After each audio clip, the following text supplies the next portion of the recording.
because I wouldn't tell him who killed the bird and all this other stuff. And maybe I did say something quick. I don't know. But so my buddy. Your mom shot this bird? yeah. She has a license. But long story short, this She was also choking my turkey earlier. Gobble, gobble.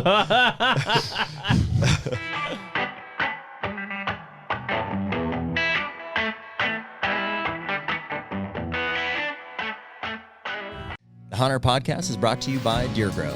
Man, it's almost food plot season, Jared, and Deer Grow is one of those products that has really changed the way that we plant food plots and the success we've seen from them. No doubt. I've been, trying to plant food plots my entire whitetail hunting career, which is a little shorter than yours. But the minute that I started, or that I realized that I could get Deer Grow back into some of these remote plots where I couldn't get lime or fertilizer, especially in the 50-pound bag, format. So everything was changed. I could get into these spots moving forward with a backpack sprayer, and that's since escalated to these 40 or 60 gallon sprayers, and we're doing upwards of 5 to 10 acre food plots just with Deer Grow and having phenomenal success. Yeah, and I mean, with the price of fertilizer, lime, diesel, everything this year, I mean, what better way to get in there and grow a successful food plot at about a third of the cost? Check out Deer Grow at deergrow.com. And we're back. There we go. HUNTR Podcast, episode 82, as Nick keeps us in line. Welcome back to the studio, Michael Lauer. What's up, boys? Fan favorite, by the way, I think. There was a lot of requests for Mike to come back into the studio, so what better way to do it than now? I loved reading the comments. People in Mexico, Mike, you're the man. That's not a Mexican accent. That's Middle Eastern. Mike, you're the man in Mexico. Yeah, they could be. They're just a transplant, from the Middle East to now Mexico City. Mm-hmm. Nick and I were talking this morning. Our TikTok's catching a little fire here. Over 5,000 followers there. Lots of comments. Almost to the point where I started to I was like, oh, I'll write back some. And then I'm like, there's a lot of these. I don't know if I can keep up with them all. That'd be a full-time gig, man, trying to keep up with comments. I kind of glaze. I'm not really scam them. A TikTok guy. Nick, we were talking about it this morning. Do people actually comment back on TikTok? Yeah, I feel like TikTok actually is one of the platforms where I don't know, people love to engage with their audience, Every time I'm on TikTok, the first thing I do after watching a video I enjoy is go to the comments, see what people are saying. Yeah, or their OnlyFans page. One of the two. We don't talk about that. Dude, that's what I noticed. Our feed is just straight boobies. I know. Out of the gate, it's a new TikTok. Is that you? No. Is that or is that just the default algorithm? I think it's the default. Once you watch it once, they just feed it to you. Well, I mean, it's predominantly the feed. Yeah. I was like, I can't get out of it. It's there's I know. 3 hunting, because that's where I thought, all right, maybe we got something unique going on, because I don't see any hunting content in our news feed. Just boobies. Just boobies. That's why I just stopped going on it, because I was like, there's nothing here that's I don't know who else is on TikTok. I see there's the Okayest Hunter. I get a lot of updates from their podcasts and stuff. I saw Warden was on. He was filming Iowa bucks. At least, I don't know if that was a new clip or not, but that's what showed up in the feed last night. Well, either way, yeah. I mean, it's cool to see some engagement there. Mm-hmm. I think of hunters and then TikTok. Yeah, I don't. Well, dude, what is crazy, and I mean, obviously, there's a lot bigger channels than what we have, but we're literally gaining 1,000 plus followers a week. Every hour, there's 10 new followers at least, and it's I didn't think there was that many hunters on TikTok. Yeah, and there is. It's an addicting feed too, because you just, to your point, but you just keep scrolling. You're like, all right, well, what's next? What's next? What's next? What's next? And it's you just reels. Yeah, it's the same thing. I get stuck on them. I'm gonna get a hemorrhoid if I watch them anymore. I know. Taking a bathroom break. It's crazy, man. I don't understand. And it's only, is there a time frame on that? Is it 60 seconds or something? I think it's a minute and a half. Yeah. A TikTok, yeah. Yeah, I got caught watching some dude in Vegas pulling slots for a minute and a half. And I was like, hit it. Yeah. Double up. It is crazy how quickly your time can get sucked out on that thing. The oddly satisfying videos. Someone pressure washing. Well, yeah, that's it. There's what is there one of these crazes is the girls in the car wash, and they're playing a song and just squirting each other in the car wash. It's the same thing on what the fuck? That's all these people do. Naturally satisfying. Yeah. Naturally satisfying. It's an odd. Get in there nice and deep black. Well, and I mean, not that it's like super efforts, but like, I mean, these people are planning this stuff out. You know, they're planning and executing this thing out and having, I assume, to edit these pieces together somehow. Mm-hmm. And it's probably like the reels, where it's like you could put something in, pause, put music to it. Well, and that's what, like, and think about, like, let's go back 5-10 years ago when it was just like Facebook Live. You're like, oh my God, this is live. And like, there's no editing and stuff. You just blabbed for whatever, you know, and now you've got like everybody's editing and throwing music up and. Yeah.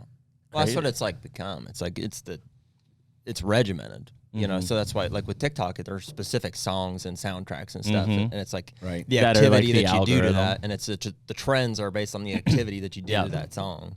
Well, that's it, and it's because it's literally the same thing. It's like there's a song and a girl doing it. There's a song and a girl do it. Like it's the same thing over and over again, and somehow we're sucked in. Tractor beam. Tractor beam. So, anyways, if you're listening to this, it's probably, what, Nick, we said mid-July? I'm going to take these away from you. Yeah, I'm bouncing them. Mid-July-ish.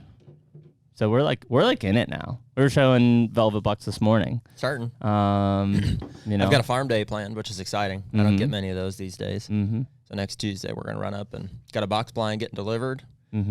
For some potential booners this year. There was 2 gigantic 3. So that's where that's going? Same farm that you coached a buck last year? Yep. Yep, we've got just a little spot in there that is calling for a box blind. We had 2 155-inch plus 3-year-olds in there, like in late November, December. So and we missed getting those Cameron corn in there for the shed season. By about a week. Yeah. I got my wife and some of our friends and stuff, like, and we had like a foot of snow. And I was like, okay, everybody grab a 50-pound bag. And I grabbed, because it was literally like the snow was too deep and there was ice under it that we couldn't get the machine even 100 yards off the road. So I parked on the road and we hoofed in the corn. Yeah. And maybe 3-4 days after that, I had a big shed buck show up. And I'm like, there he is. There he is. Yeah. And then I scoured the property a month or 2 after that. And I couldn't find it. You're not using corn right now, right? Minerals? Yeah, just mineral.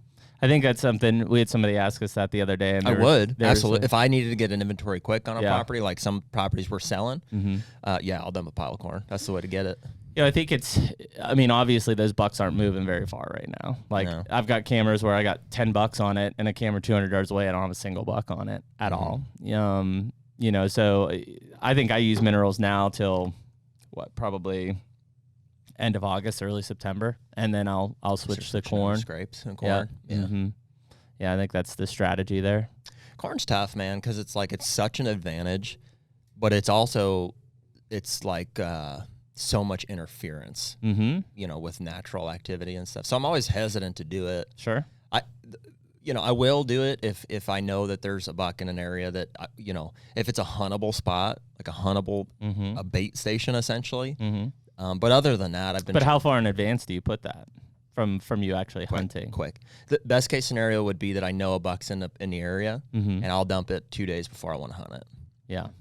Yeah, because I think there's an initial attraction, like there's they're drawn to it when they find it, and then here's the recipe. I mean, you guys can take this and try to replicate it. Like, dude, if you dump out a pile of corn and a buck finds it that night at 2 a.m, he'll be there the next night, more than likely. And he's going to come from downwind. It has to be a huntable location. Sure. Which I think a lot of people overlook. They think, especially people who, we're talking about this for, Kentucky, Ohio, Kansas. People like in Pennsylvania would say, oh, yeah, just dump a bag of corn out and you'll kill a deer any which way. Like, they're just going to come running for it. And that's not the case. Well, a deer, it is the case, but a mature buck, still going to use he will come to a corn pile in daylight, but he's going to do so intelligently. I do think that some places, maybe not Ohio, but Kansas, it seems like it takes several days for them to find that corn sometimes. And then once they're on it, it'll be on it till it cleans up. But it definitely seems, because we've talked about that before for like our hunts in Kansas. It's like, if we're going in November, do we start putting corn out in September? Preferably not, but a week before we get there, yes. Yeah. Yeah, once it's been there for a long time, it seems like they get comfortable, and they don't have to be there in daylight. Don't people say like deer can get addicted to corn? Yeah, because it's like just sugar. Well, in the especially as you get in a later season, the problem is that corn doesn't contain enough protein to support the metabolic functions that it needs, breathing, heart rate, etc. And so if a deer's diet is primarily corn, essentially it could starve to death. Makes sense. On a full stomach. And people think about it all the time, but it's carbs and fat that are, building from a corn standpoint, not the basic needs of protein, which are, upwards of 8%, and corn usually has 6 or less.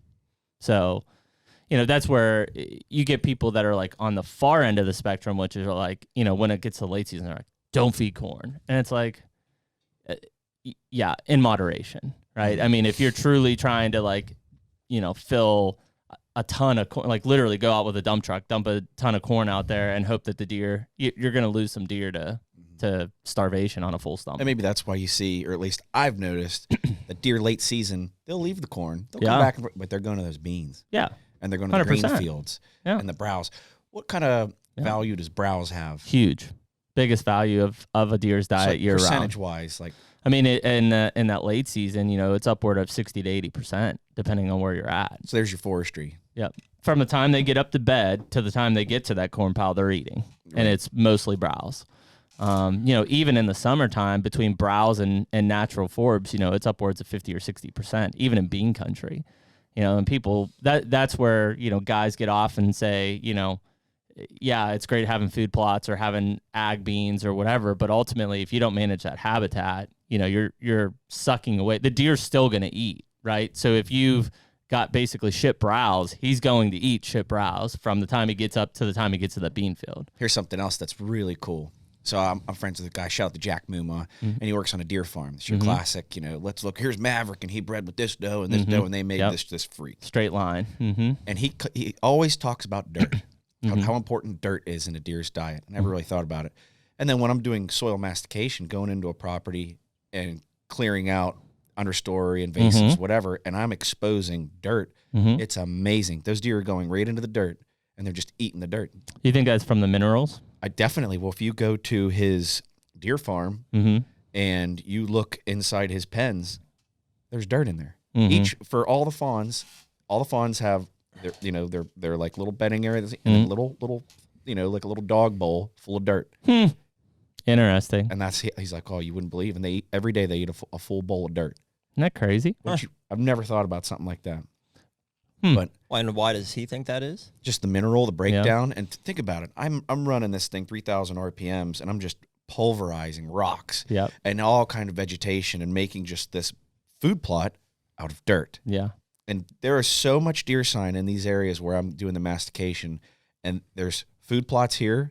And when I'll show up to the job site, isn't that also pretty cool? And it's not hunting season, and it's in the summer. Deer, they're tame. Yeah. They just stand there and they look at you. Yeah. No fear. Yeah, hunting season comes around, it's a different story. Right. But the deer are in the woods where there's exposed soil. Huh. It's really interesting. Something different to think about. I mean, the minerals, we had this question, it was the same guy. He's talking about, should I, do like a dical phosphate? Should I do trace minerals? And it's like, listen, at the end of the day, a deer extracts what it needs in terms of minerals from its daily diet. That being carried from the plants, which obviously those minerals are coming from the soil. And I think that the other thing that would be interesting that people don't look at necessarily, but if you think about it on the cattle side, is potential good bacteria that come out and organic, biomass in that soil. If you think about those microbes and everything, I'm sure there's a need for that on a digestive level for these ruminants and these deer. Even my dogs are licking the dirt. They'll get into a spot and they'll eat dirt. Yeah. Yeah, I mean, I would assume it's probably, deer have an innate sense to feed and go to whatever's the most nutritious, right? Cattle just mow through something. They mow through a field, they eat everything. Doesn't matter what it is. A deer is a select browser, right? So it's detecting that this plant of these plants is the highest nutrients. That's what I'm eating. So of all the herbaceous, new growth, old growth, whatever, what's your favorite? You being, the biologist, what do you think's number one? Northern red oak, black gum, multiflora rose? I mean, I think that in the areas that we're at, probably greenbrier. Ooh, saxifrag, vibes. Little greenbrier, maybe a little rubus, blackberry, black raspberry. I mean, those have, super high protein in the growing shoots. You go south, right? It's honeysuckle. Honeysuckle is your go-to as you get further south and into the, the deep south especially. But, the forbs are the ones that kind of get people. So if I had to pick between the two, right, browse is more important than forbs. And it's also because forbs are, late spring, early summer type of food source.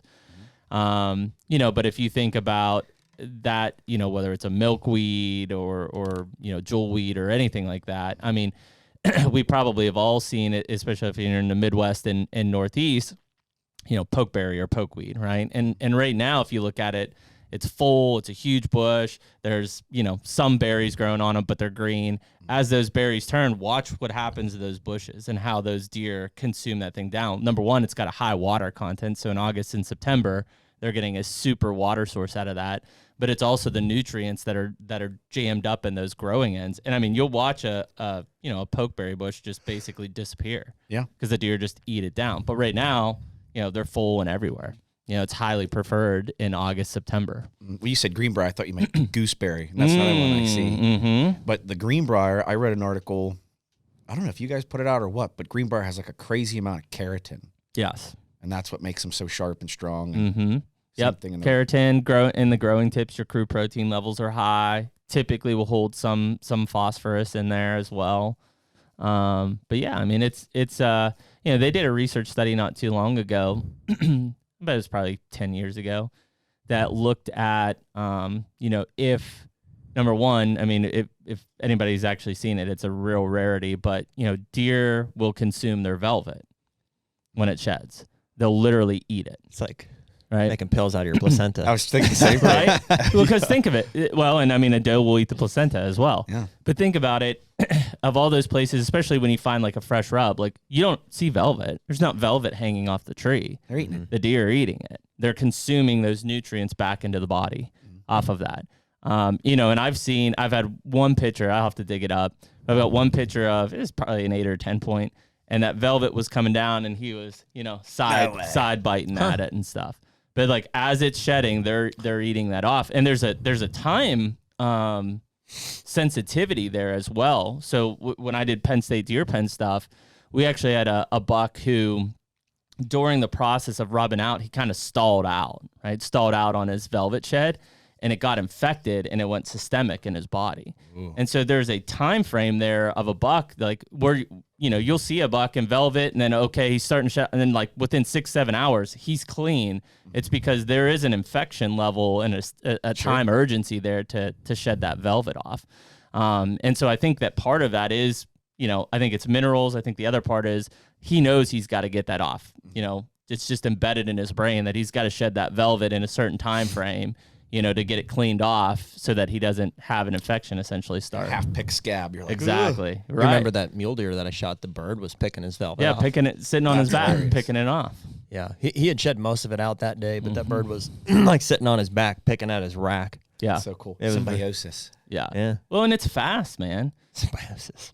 When you think about velvet shed, I mean, we've all probably seen a buck that's like just starting to come out of velvet, and, a picture a few hours later, he's out. He's clean. Yeah, don't take it's long. gone. Have you ever tried the tincture? No, I've not. It works. Yeah? Oh, yeah. Really? Yep. Tincture of deer velvet? Yeah. Oh, my gosh. Somebody sell, I don't know if it's, like is it multiple brands or? Yeah, you got to get the good stuff. It's like CBD. That's snake oil. But if you get something that's really good. Legit. My buddy Talk. Is it legal? Isn't that what they got, like Ray Lewis with or something? Yeah, that's illegal in sports. It is. Oh, okay. But it's a legal supplement. No, that was murder. They got Ray Lewis for. Yeah. Was it? Am I thinking of? Was he the deer velvet guy? Yeah, him and VJ Singh. Yeah, VJ the golfer. Yeah, but you take it, and I'm telling you, you turn into an animal. Like you, interesting. like especially if you're Have working you taken out. it? Oh yeah, a lot of times. How do you take it? It's like a just dropper. A tincture. Yeah, a dropper. Like dropper. Yeah. Yep. My buddy Talk would be like, "Try this," and like we'll be playing golf or whatever, and he's like, "You're playing like shit," and I'll put some under my tongue. And it tastes like. Next thing you know, you're Tiger Woods. Well, no, but like gets you like gets your kind of your blood pumping, and it kind of gets like a Interesting. I don't know, like a coffee buzz kind of thing. Feel a little animal. Is that what it's supposed to be? Like a stimulant? I'd say a stimulant, but it's for blood flow. And if you had a honeymoon coming up, something like that definitely works. Interesting. For sure. Interesting. But you're back to 8th grade study hall, comes out of nowhere, and you're like, what's going on? Deer antler. I'll be back in the doctor's office. It's been 4 hours. This thing's not going away. Yeah. Give you a limp. Overriding Jeremy's vasectomy. We'll have to get a hold of Talk. He knows the good stuff. Interesting. Well, dude, it gives you, there's some New like Zealand. musculature advantages. Well, I was going to say, too, right? the Like, New that's Zealand, it's coming from the red deer, so we're not talking like whitetails and stuff in most of this, right? Same Well, I think thing, though, right? Same I think that the red technology. stags, red deer, whatever, by the way, my buddy, same guy, Jack, he gave me red stag ground and red stag steaks. Absolutely incredible. Unreal. Well, it's all like grass-fed beef, basically. Yeah, it was Well, dude, just bright dark red. That's what Yeah. they sell, like most of the restaurants that you order, like elk meat at. Yeah, when you get That's venison. stag. Yeah. That's stag, right? It's stag, yeah. Huh, never knew that. Yeah. Well, mainly because there's a lot of restrictions on the state-wise level from a whitetail processing facility. Like you can have a deer farm, but having Sure. a like it for food is a lot more regulated than having stag or something else come from overseas. New Zealand, found a mainly. pretty nice little processing place. I can't. They're going away, man. I know. Left This one's and been there a right. long What? time. Deer processing places. Oh, yeah. You know, it used to be, I wouldn't say a dime a dozen, but I mean, every small town had somebody that cut up deer. You know, I think they eventually started going away to the point where I just did it myself. Got That's their how I got business into card it. at home, but they Here's- do like over 700 deer. They did last year. Wow. And I think a lot of these places, you don't get your deer back. No. Like we have a guy, You who's a know it's local butcher. intermixed. He'll give it back to us, and he doesn't really do it for many people. And a lot of people aren't weirded out by that. I am. I don't want that at all. Because I know how people got their deer and You what put they do 10 with it deer after. in the mix. Yeah. Those 10 deer are coming from all different places. That and dude who's one was hung up, punctures the bladder, pees all through there. or it's been just hung sitting too there. long. Oh yeah. Yeah, I you're getting don't. some I of don't that? do that. Mm-mm. I don't fly with that. That's so funny. Dude, I've never not seen my dad puncture the guts when we butcher. every single time. I'm just watching. I could just see it. Yeah, I know. He cuts himself too. Every single time. jeez. Yeah, we've got a punctured gut and we've got a bleeding finger. Dude, so my my cousin's grandpap, he was old, like World War II vet, like just he was always quiet, but he's just in his head he All too always was quiet. still in the war. boy. But it was a great hunter, and I bet he was. he was in his older age. He moved at a snail's pace. Be like, Frank, like, what are you doing, man? And it's like shuffling, But he could shoot like hell, and when he would gut a deer, you could eat out of that deer. He would literally, by the time it would be all cavity, and he'd just plop it right out. And I'm talking like not a drop of blood in the cavity. You got to take Clean. your time. It's like mowing the grass. My grass is dead right now. Oh yeah. I've got a cut pretty it good too long. process for it. I hang them up. Well, so, Yeah, I think the hang style has been mine more Yeah. recently. And then just let gravity do its job. Yeah. to- Sure. yeah, to go because for then it. you can cut all the way up. I'll cut Yeah. clear to where I'm going to do if we're going to do a shoulder mount. Yep. And then it's I cut the flaps off too, so it's nice and open. And then you just find the very top of it and give her a clean cut, and she all A falls lot of guys out. bleed them out now too. I've never done that. I don't know how that works. The one that gets me is how long do you hang it? Because there are a lot of people that want to hang that thing for 7-10 days, Yeah. if they can. It just seems like our weather is never right for hanging a deer that long. It's got to be like December. Now I've got that walk-in cooler in Ohio now. That's probably what you need. Now that's a piece. So I can let that bad boy hang. But yeah, I mean, even if I shoot a buck in December, within a 7-day stretch, there's probably going to be a day that's 60 degrees, and that dude's cooking. So how would you bleed it out? I've heard of that. So Just slit the Yep. the neck Yep, slit the jugular upside down and just let it bleed itself out. after you've caped it and take the head off. and Mhm. stuff? That's Yep. what I don't understand. It's like, aren't you already cutting it off when you're taking the head off? Yeah, and so they're instead of like starting to take out like the roast and the back straps and stuff, they're letting it hang, and that gravity is pulling that blood down through. Over time. Mm-hmm. I see. Yeah. So it's not like an all at once. Correct. I see. Which I'm impatient. I don't know why I envisioned it. Like, Most cut of the it time, and then all the blood comes out. I want to skin it the same day, because if you let it go for a day or two and then try to skin, that's a pain in the ass. Yep. I want to skin it the same day, get it While he's cooled off. warm, ideally. Yep. And then if I can let it hang for at least a day or two. But yeah, I don't know. I've never had enough success to do 7 to 10 day hangs. Yeah. Well, and even in November, it's like 60, 70 during the day. Like, that's too hot. You need a cooler like yours. That's a good situation, though. Yeah. You can cape them out, get the head off, and then let them hang as long as you want. I mean, and it's for the purpose of what, tender meat, I guess, is why people let it hang and age. That's what they say. And to get the blood out.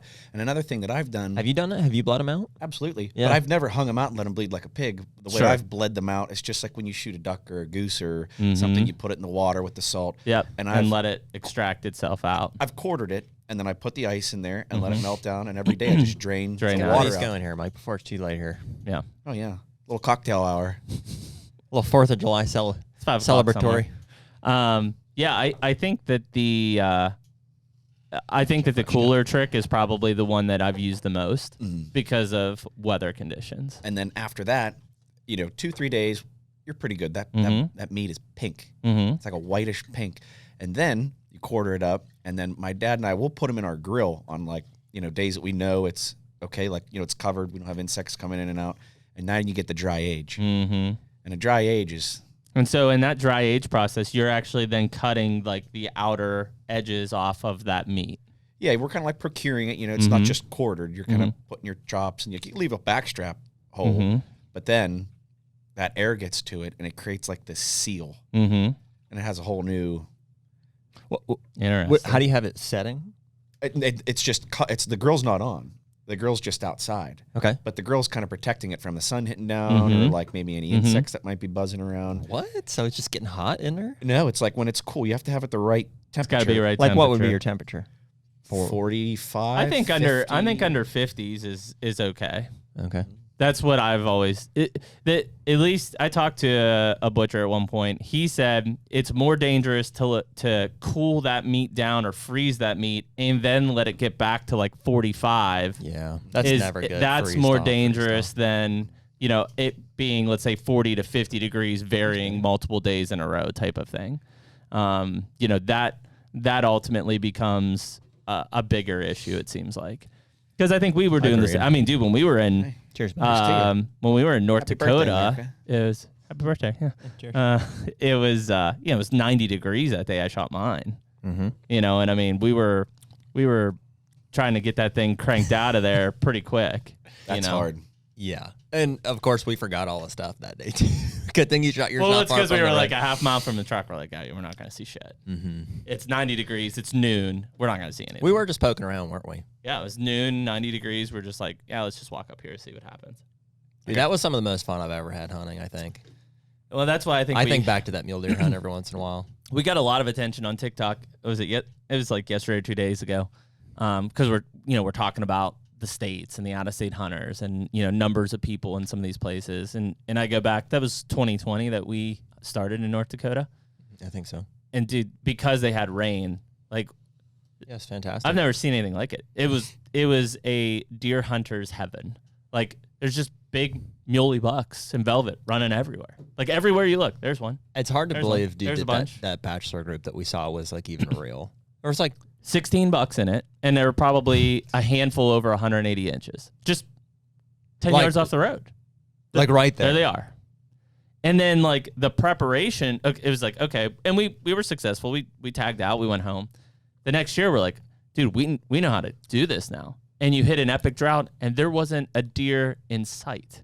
Yeah, not just like nothing. It's desolate. And it's like, how is that even possible?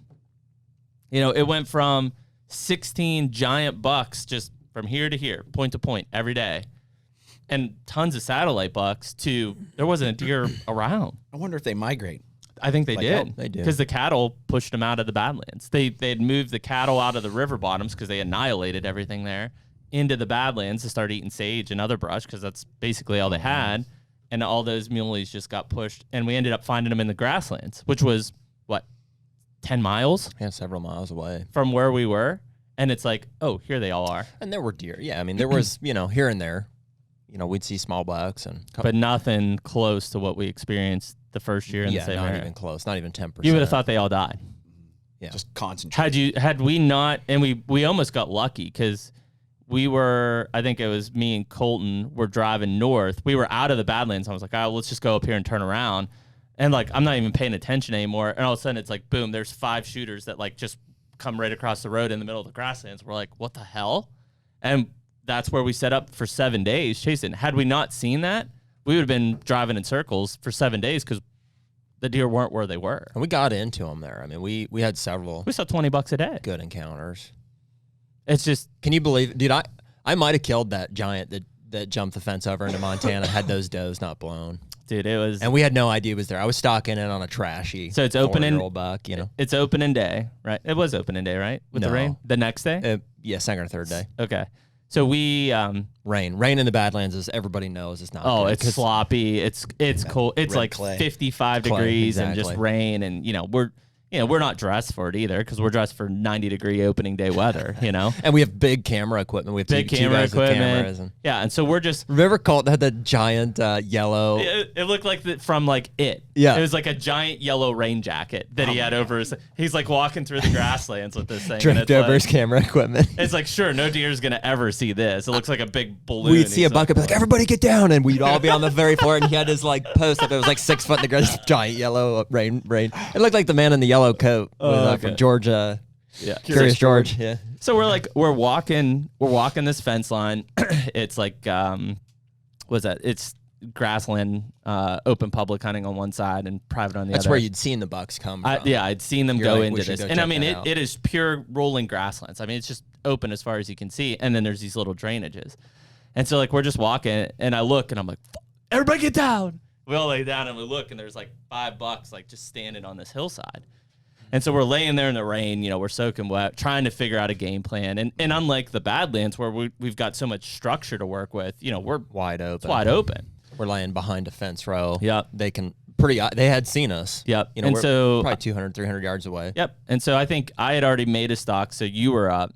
So you and Bachman start going to make this, and we're back watching. Colt and I are back watching.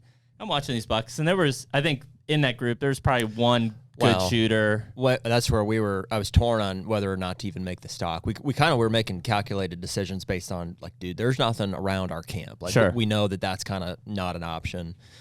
We hadn't really seen. We had already hunted South Dakota, so we were warned.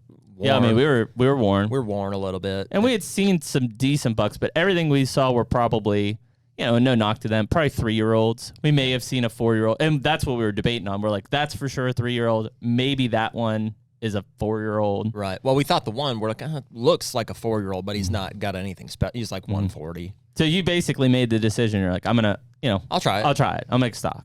So cool. We're soaking wet. Like, why not? Yeah. And so like we're back there watching, and I just remember I've got this big Canon stabilizer binos, and so like I remember watching, and I'm looking, and I'm like, oh hey. Well, dude, and for reference too, just sorry to cut you off. Those deer are like 35 yards from Montana. Yeah. We literally can see Montana where we're at. Yeah, like there's that fence line's Montana, and you can't go. Can't go Montana. We don't have Montana tags. We've got to keep them on the Nodak side. And there's a lot. You sent Curious George's yellow jacket. Montana. Well, we left that, but there's a lot of terrain between us and these deer. Say we're to the south, for instance. There's a big open pasture, and we're going to cut out and around through this open pasture. But directly between us and the deer, like as a crow flies, there's a lot of up and down and terrain. It's a giant ditch, and, like and at coulees, that point, is that what yeah, coulees. Yeah. We don't even know how big this thing is. Like from what it looks like, it's like, oh, there's a ditch, and then they're up. Come to find out, you go there. It's a 75 to 100 foot drop straight down and then straight back up. So what looks like, hey, they're just over this hill. There's a giant canyon in between you and them. And so like you guys are starting to make stock. We're watching. It wasn't a long stock, maybe 15, 20 minutes. Yeah. We got over there. And then like all of a sudden I'm like, holy shit. And just this giant velvet buck comes walking up out of this coulee. And I'm talking mega. And it was like heart stopper, like, oh my God. Like a high 160s, for sure. Full velvet, like looked slide. heavy. And I mean, every other buck in there is just like he's just pushing them all around. Like they don't want anything. We had no idea that deer was there. I didn't see it. I was already stalking this junker. He was down in. I was already stalking this junker 4-year-old. Jeremy has a better perspective to be able to see this big. And I think you radioed. You're like, giant. There's giant. Giant. Oh my God. Yeah. Well, because it kept going down in ditches and stuff. And so a buck walked down into that ditch, right? And then all of a sudden he comes flying up ass out. And I think at that point, I thought you bumped him. I was like, damn it, he bumped him. Like, he must be right there, because I couldn't see where Jared was. And then this buck comes walking out. I'm like, holy shit. And I mean, he was a monster. Yeah. Awesome. And then there's like 8 or 9 bucks standing on the fence line of Montana. They are on our side, but all they need to do is hop, and they're in Montana. And they were uncomfortable. They were on edge because we had bumped 2 does that were bedded. There was just no getting around them. Mm-hmm. I really don't think that they saw us. I definitely don't think that big one knew that we were there. But those does boogered down and ran right past them. And then all of a sudden, you saw the first one jump the fence, and then it was just a matter of time. Well, that's the perks of early season, low pressure. Yeah. If it had been middle of season, those does would have blown. You probably would never had that opportunity, maybe. Well, and it's a learning experience for us. I mean, the year before, all we had to do was find shade in the Badlands. There's a buck. Like that literally is what it came down to. And this year, I remember when I chased those first 5 bucks over this hill, I sat on a vantage point. And I mean, I'm talking, you see for miles out there. And I ended up scoping. I was like, dude, I've got a big shooter. I watched him walk across this pasture. He dropped into this ditch. He's in this coulee. Like, let's make a stock. We all get out there and we look at the map and we're like, shit, that's Montana. Because you don't realize how close you actually are. Because I mean, I'm watching multiple ditches out there, and I'm like, that can't be Montana, right? And then you start walking, you're like, that's like he's 10 miles into Montana. Like you said, you said in the shadows and then a shade, like in the coulees. Think about how many bucks in the last 1,000 years have used those same bedding spots. Dude. Well, we bumped one the first year. Yep. It was the second day. So Jeremy killed his the first day. Second day, I was up. We had scouted these deer coming off of the big field up into public across the river. And so we made a plan to spend the rest of the day basically working. It was a hike. Working the drainage. We had to completely go to the other side of this giant coulee that they're in and work it all the way. And when I say coulee, I mean it's 300 yards across. It's a major drainage. One of the major drainages down into the Little Missouri River. And as we're making our way down through there, we're probably halfway to the river. Where we knew that those bucks probably were close to the river, And I look back over Jeremy's shoulder, and to this day I don't know how we. I don't know how you did either. I see this freaking rack 300 yards away, just in the sunlight, back from kind of the way we had come. We'd walk kind of around him, and so we got a vantage point. Got him dude, big buck, big velvet buck. Got up a little higher, got even a better vantage point to where Jeremy could stay. Mm-hmm. Because you can use radios out there in North Dakota, and so an earpiece. And so Jeremy's got a vantage point. I circle all the way back out and around, and I'm coming back in on his deer. I basically bumped him from this first location. He was in a little hole in the grass. And so he ran, and Jeremy's got that vantage point. I mean, he's the highest. It's like an eagle's nest over this main drainage. So he's just here he goes. Jeremy. I watched him go around. I watched Jared bump him. I watched him go into this ditch. Little Flynn over. And he never came out of the ditch, right? So I said, that's where he's at. By the way, if anybody finds a Vortex rangefinder, then they know what spot we're talking about, because I lost mine during this. I found another radio. Watch it all come around. I remember getting up there, and I'm like, son of a bitch. Yeah. It's gone. But yeah, so he went into this ditch. And again, you're talking the first spot I bumped him from? Yeah. When you're watching these spots, you're like, I don't understand how he can go in there. And this one actually played out that way, because you ended up coming up, a small buck ran out, and I was like, dude, he has to be in there. And when you got up there, you're like, it was tight. There was nothing there. No, it was just literally a little cutout. He had no vantage point or anything. I don't know if he sensed me coming. I'm watching Jared's on top of the steer. I'm like, dude, you were he is in there, and you're like, he's not here. I had already looked at the whole cutout. I was like, I can see it. It's not here. He's a ghost. And as soon as I kind of let my guard down, and I'm like, okay, I guess I'm gonna put my boots back on, and he must have run out of here. There's one little, I reach, and he's looking up at me like this. And I saw him. I saw his antlers, but he saw me too. So I drew, and he bounded up over. I tried to stop him, but he was running. And so he runs right by me, right? He runs right underneath me. I'm watching him going up, and he starts going into the Badlands, and there's a shelf cut, and he gets right up to the shelf cut, poop, plops right back down. I was like, dude, I got him. Here he is. He's on a bead. There's a little shady spot. He is right underneath the shelf. I'm watching him. You know, that's what's so much fun about mule deer hunting is you can get multiple opportunities. Yeah. And you're hunting, your shoes are off, you know. Yeah. You're I probably barefoot or have your footage socks. somewhere. Oh, yeah. I've Jared then and like in the Badlands, we're talking like, you know, it's a bald rock mound. Like it's of Jared like looking like the what was the guy on the Old School Prices, right? The like a yodeler, the yodeler dude that would go up like the mountain. Yodeler, yodeler, you know. Yeah. And it's Jared like going up the side of this mountain. I mean, I trained for these hunts. I got up that thing. You told me about when you went to the gym. You're like, that's the most shredded I've Yeah. ever been in my life. I bring my He pack. freaking goes up on it, and at one point, I'm watching the buck.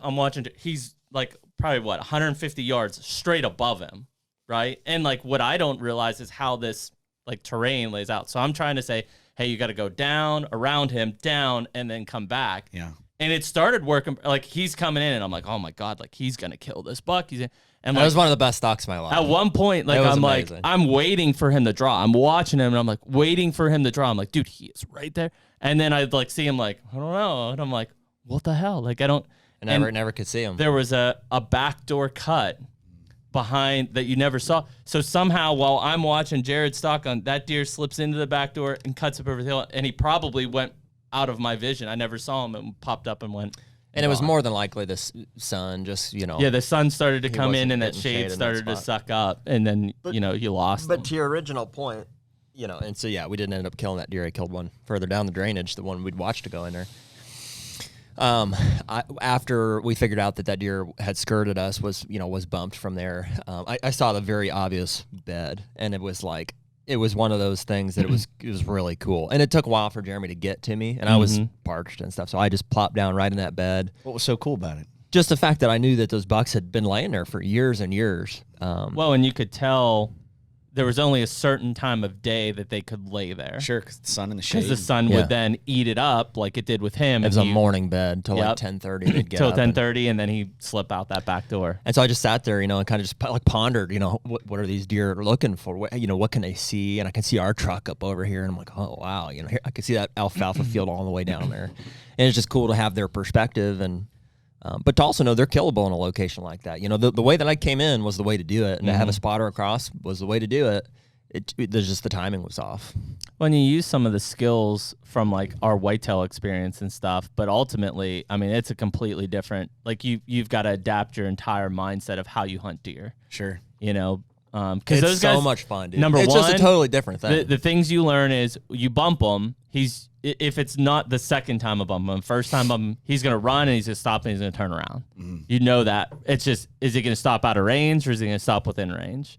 And then number two is in those sunny, hot areas, you find the shade, you find the deer, period. So many little tricks that you learn. Yeah. And also, like, I bet just you sitting there in that bed thinking, like, man, there's been for 100 years, bucks have been bedding right here.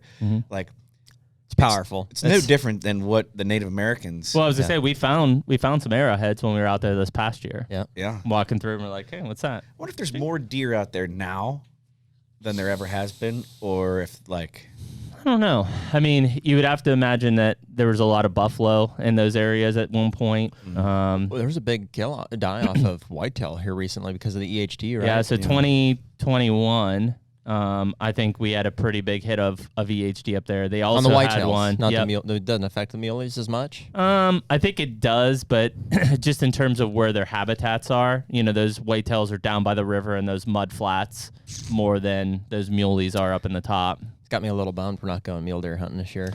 And I looked the other day. I mean, they got like a quarter inch of rain in the last 65 days. I mean, it's just It's it's gonna so take them some bad years out to there. bounce back, anyways. Yeah, but what I think is so cool about that place is number one, it's first of all, it's beautiful. Like, it's in a weird way. It's just big, rocky. When you think Oh, it's Badlands, gorgeous. it's just and you get in those early morning sunrises or late sunsets, and you're working through there. I mean, you're covering ground, but when you have the ability to watch and observe those animals, and then your stock might take 4 hours to move on them, and then only to blow it. There's never a dull moment in the day. From sun up to sundown, you're moving, you're going, which is so much different than whitetail, especially early in the season when you're hunting pretty much just evenings. you guys have killed muleys, right? We each killed one. Mhm. What's that meat taste like? I thought it pretty was good. great. Yeah. Yeah. People say that they think it depends where you kill them. That it's kind of got a sage taste because that's typically what they're eating in the Badlands. Sure. Those ones that we killed were pretty much feeding off of the alfalfa, so it tasted just like beef to me. Yeah, you hear a lot of people saying this. Oh, it tastes like sage. There's discussion, and you see, I thought guys it like was great. Steve Ranella. This is my favorite meat. Is the mule deer buck backstrap, and it's like really. It tasted better than most whitetails for me.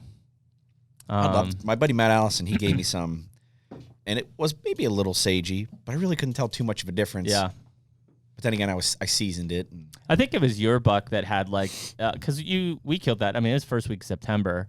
Your buck had like a super layer of fat on it already from that alfalfa. Nice. Yeah, for sure. Like thick on that thing. Fat boy. I couldn't believe how big they were. And that was only probably a 3-year-old buck. Those bodies. Yeah. I mean, I was blown away just by the size of it. I mean, that's bigger than any whitetail buck I've ever killed of any age. that first year, the first day, Jared and I chased probably 2 5-year-olds, I would say, around. And I mean, dude, just giant bucks. And I mean, we circled these things for at least 2 days probably. And I mean, we were so amateur going into it though. Like we're just like we were almost overly confident. We're like, all right, we're gonna just sneak up here and like there they are. We're gonna shoot them. And then like all of a sudden you realize that was the first time that I had in my mind from a whitetail hunter perspective. I'm like, all right, based on how this lays, where the shape, this is where these bucks are I'm gonna pop up. They're gonna be right here. And then I look, and there's a sage bush smaller than this table that both of them are huddled under, and it's like, son of a bitch. Yeah. And then all of a sudden it starts to click. It's like, all right, like any shade, they're there. You adjust pretty quick and Learn start tricks. to figure out. Yeah, exactly. Dude, I think that the reason mule deer hunting was so much fun for me is that deer hunting, like whitetail deer hunting, is stressful. In a good way. It's just kind of like when the season starts, it's like the clock is ticking. And it's like, okay, I've got X number of targets. Here's my strategies. Here's the things I need to overlap conditions for it to work out. Mule deer hunting, and it's nice that we're somewhat naive or negligent. Like we don't know, so we're getting all of this for the first time. It's just an experience. The pressure is way less than a whitetail hunt because, first of all, we're just trying to kill one. We were looking for 3 or 4-year-old or older. Like we're trying to kill a decent buck. Surprisingly, most of the locals were like looking for a buck. They didn't care if it was a 4-corn or whatever. Which in hindsight, I mean that's how it is around here too. That's every local. A lot of pressure out there. No, not really. It's so vast. There's so much area. Yeah. Yeah, you can get away from people. There's so many deer. That's the thing is like unlike whitetail where I know it's a very limited. Especially on a piece of private ground, it's like, here's the deer I'm aware of. We got 6 or 8 targets, between 3 or 4 guys. When we were out there, it was kind of like, let's give her a shot. If you whiff, it's like, let's go find another one. And we always would. And I think that's to Mike's point is like the boundaries of whitetail hunting are the limiting factor. When you get out in those western pieces, there's still boundaries. There was private land that, man, I wish we were getting on because, I mean, we would see those bucks go right into them, and it's like every day that's where they're at. But they know where those lines are at. But when you whiff on a public land deer, you leave out of that area. The next morning, they're gonna come. They're gonna be running right back through that same area. And you could pattern them. There was, I think that I don't know if it was the last day. It might have been Colty and I, but I knew. We kind of had a theory of like how far these deer are traveling. Because here's the other thing. I mean, these deer are going multi-miles, on an out and back trip. And so it's like, man, are those deer really coming from clear over at this feeding area to get clear back to this bedding area? And so I remember we got there, it was super early. We're kind of, and it's a long walk back towards the bedding. We wanted to head them off. And we're about 3/4 of the way, and I look, and damn if it's not a train of 11 bucks in a row, like walking back into there. And then it's like they see you, and now it's a sprint, to try to figure out where these deer are going. And it's just that grasslands was such a hard area to make any moves on these deer whatsoever. You had bucks that literally were in a wall of sage. Like there was where they were bedded, it was impenetrable to get to them to get in bow range. I mean, dude, it's the opposite of like what I'm used to for whitetail hunting, where it's like, those opportunities are such high stakes, and if it's blown, it's blown. You're not recovering from that. It's like, okay, let's regroup, let's re-strategize here and try again when the conditions are right. We literally had situations where it's like we completely blew it. Deer ran right in on us, or we blew them out of there, and then you would just follow them, just run after them to the next hill, and just watch, because you can see so far. Whether it was you'd bumped them already, or it was just you saw them before they saw you. If you could get to a vantage point where it's like, I watched them, there they went out a mile, and there they are. I mean, good glass kills mule deer. Yeah. I'm a strong believer in that. And you could just set up on them again. There they are. They can only go so far. Yeah, and they don't want to be in that sun. They don't want to be running through that sun. They want to get into the next You're just shady spot and get literally down. That one morning, dude, we went in. We had seen deer the 2 days prior, and these deer, we were too far forward. They basically came in right behind us. So they came in, got our wind, boogered, gathered our stuff, just chased after them, caught up to them on the next ridge. We're like, here they are, they're feeding right here. Then they work over the next ridge. As soon as they clear a ridge, we get to the next ridge. And as long as you can kind of keep semi-close to them, eventually they settle down and you can hunt them again. And you can do that for a week straight. Do guys ever call at them? No, not early. Maybe later. I'm sure there's some kind of rut, but they're not as aggressive as whitetails. I think what makes it so hard in that early is typically there's multiple eyeballs on you, right? I mean, very rarely did we see an individual buck that we were making a move on. Usually, if you saw one, it's because you didn't see the others. 2 or 3 or 5 or 6. And we ended up, there was one, I think it was like a 4x3 or something, that one on your side of the road we were chasing.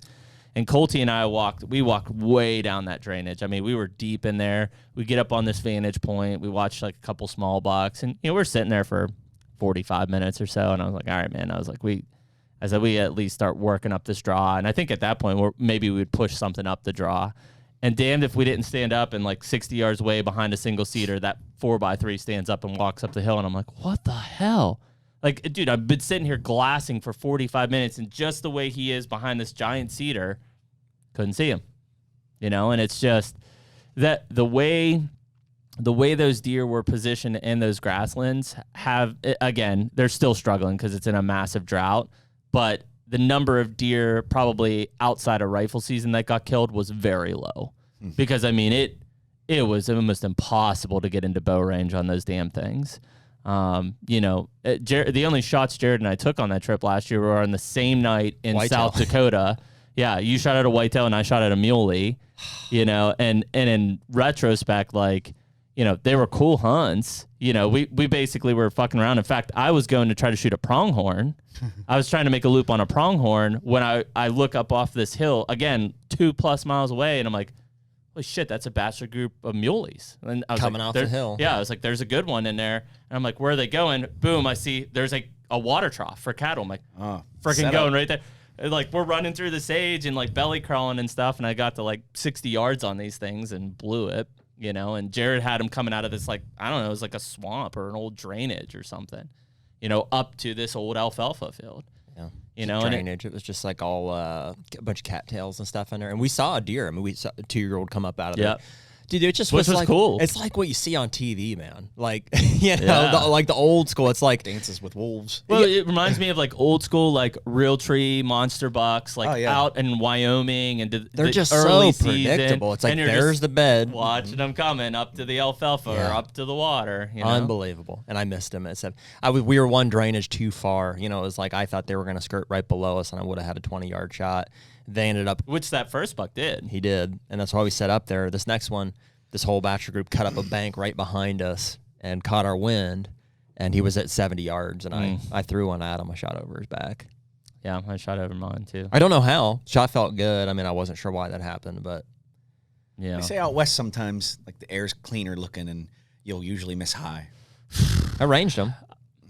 Mine was distance because I had ranged. I got within 92 yards of the water trough. So I'm laying flat on my stomach with my bow, watching them at the water trough, and there's nothing around me. Like, I'm pretty freaking open, and I kind of figured they were going to move to this to go feed, and so I had it ranged at like 76 yards, and I was like, when they get up there, I'm gonna stand up, I'm gonna draw.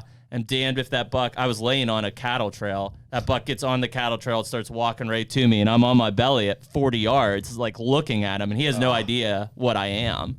And so eventually, and then again in hindsight, you wish you could do it different. I pop up in full draw at the same time, and he turns and stops, and I shoot right. And it was probably at 60, and I was at 78. The HUNTR Podcast is brought to you by Hoyt Archery. Dude, where would we be without our Hoyt bows? Probably shooting crossbows. or a Matthews. Yeah. One and the same. Yeah. But in all seriousness, we love being Hoyt guys because you stand out. When you're in this room full of other people that shoot these other types of bows, I feel like the Hoyt guys just stick out. Dude, it's just a legit bow. I mean, especially that carbon riser, man. I mean, I know that they've got several other aluminum lines as well, but for me, I'm shooting that RX5 in the carbon model. They've since come out with the RX7, and I can't tell you how much I love being a Hoyt guy amongst a sea full of Matthews guys. So we're out there, I think, proving them wrong, shooting 80 pounds and, killing stuff. Hey, man, if you want to get serious, get Hoyt.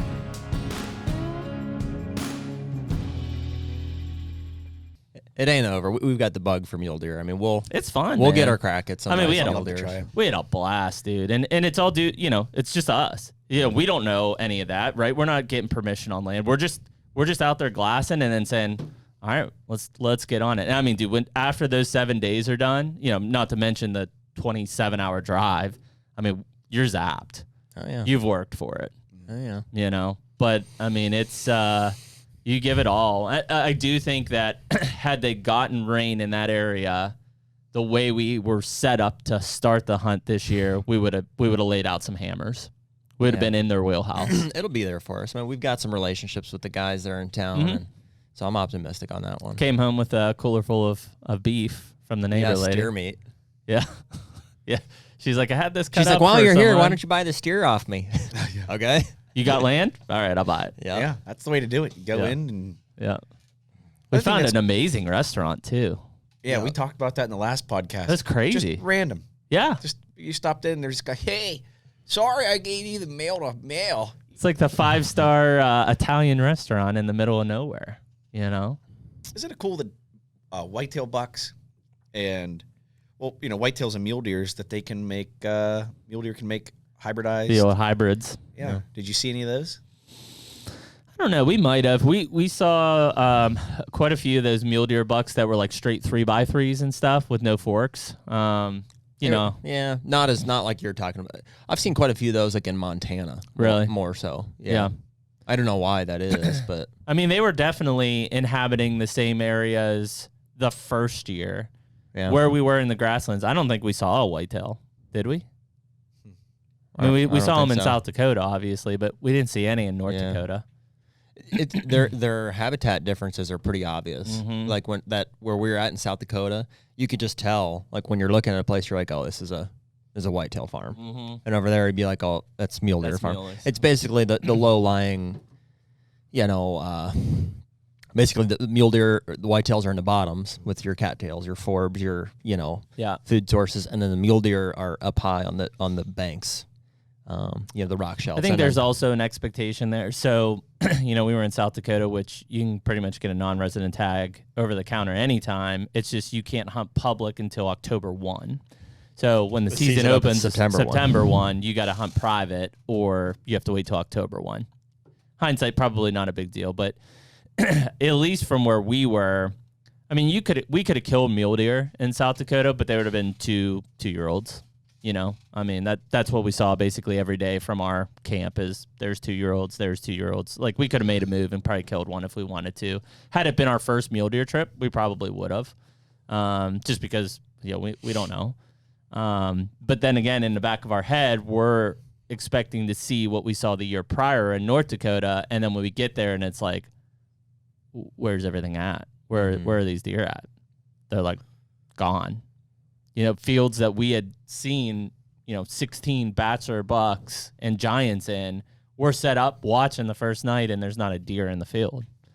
And it's like, whoa, we gotta make a audible here. I wonder if you could go spotting out there, a thermal, like my cousin, he has these thermal, you've seen them, I'm sure. Yeah, the binocular type stuff. It'll be like, any time of the year and you just pull that thing up and you're like, well, there's a deer about 600 yards away. And you just kind of, that'd be a great advantage going out at night or right before the sun comes up and trying to get a I think what bead. was interesting about that first year is there was a big wheat field and these deer, there was like grasslands and then it went into badlands. And, you're probably talking a mile maybe. And all of these bucks were literally just bedded like just bedded over the hill of the grasslands, and they would stand up, and then probably an hour before dark they'd start work, and you'd see them. You're talking on private. Mm-hmm. Yeah, you'd see them start working off well, the private. dude, that's where it was.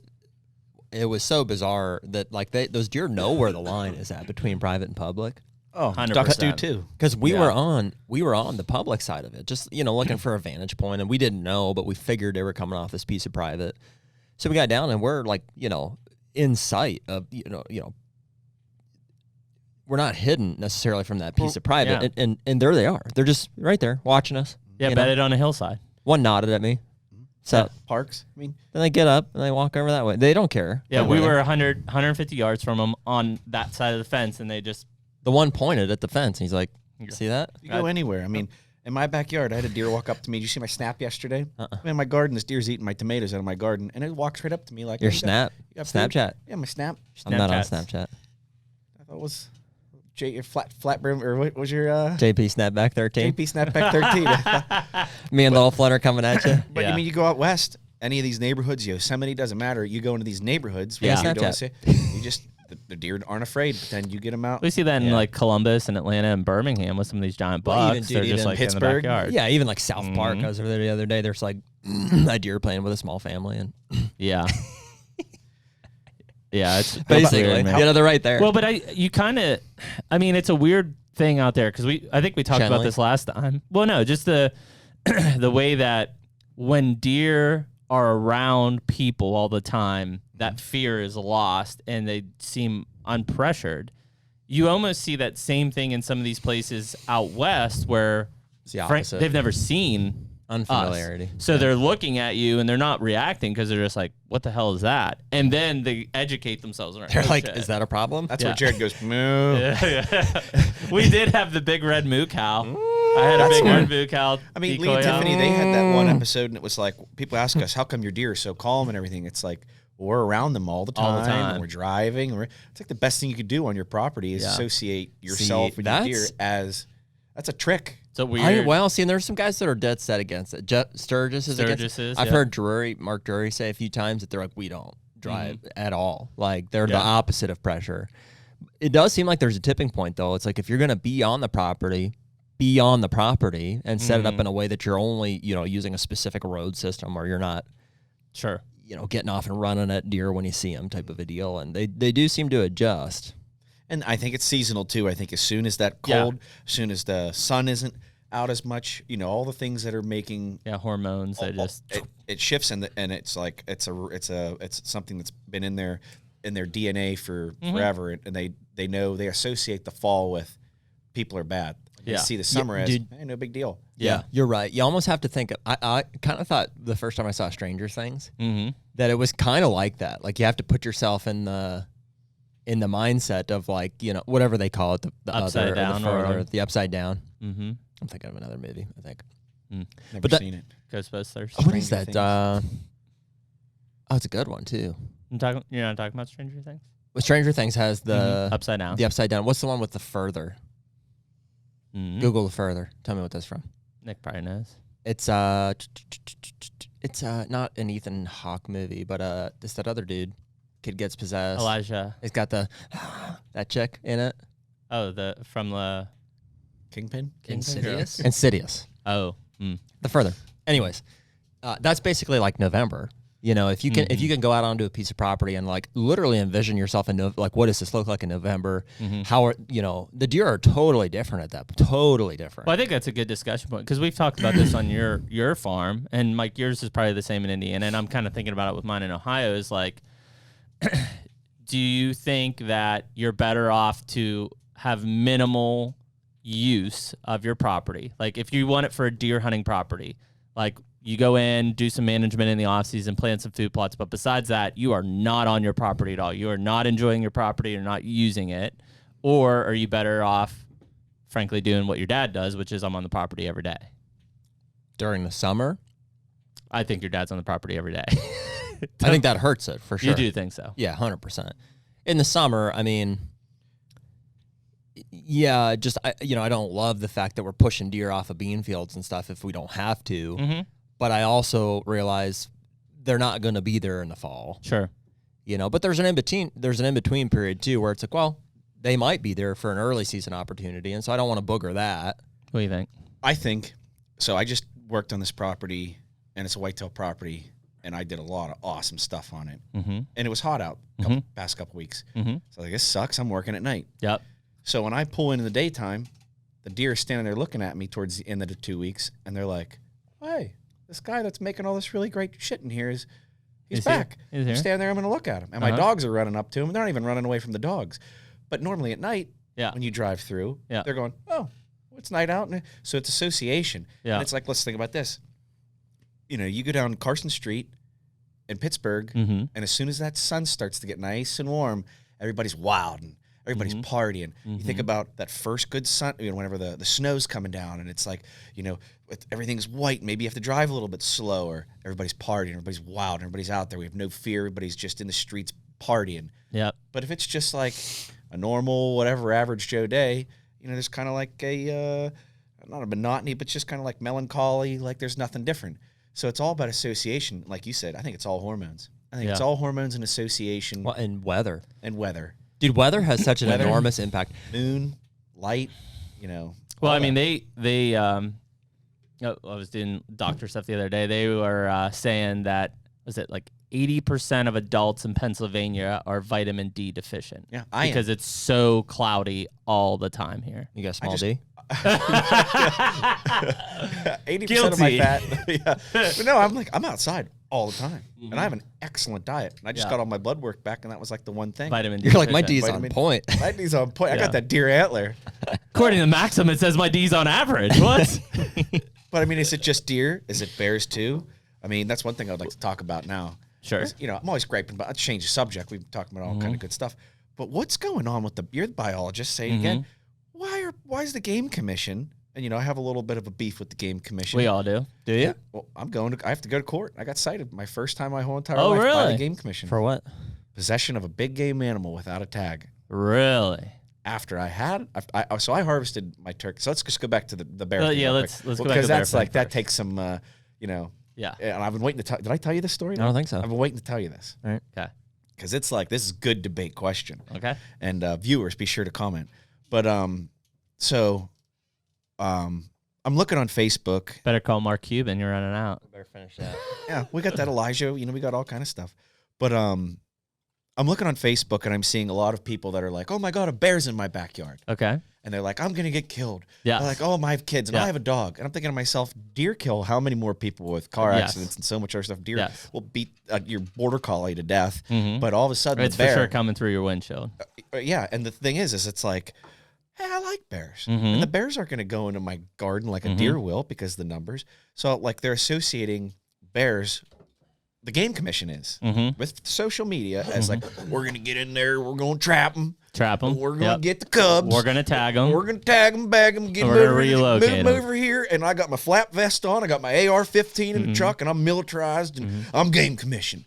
That's the vibe I'm getting. Sure. And think about the cost to the taxpayers. What's happening? What are the bears doing? They're just they're being living there. They're just there. They're there. If it encroaches on, and this is what's crazy, it's not like they're walking through downtown Pittsburgh. We're talking about like in the middle of nowhere, lady sees bear in her yard, Game Commission brings in a trap to relocate bear. And even where I live in Indiana, we're like IUP, we get it. If it's in the borough, not like on the outskirts, because I live in the borough and I have woods in my backyard, deer in my backyard, I got owls, I got you name it.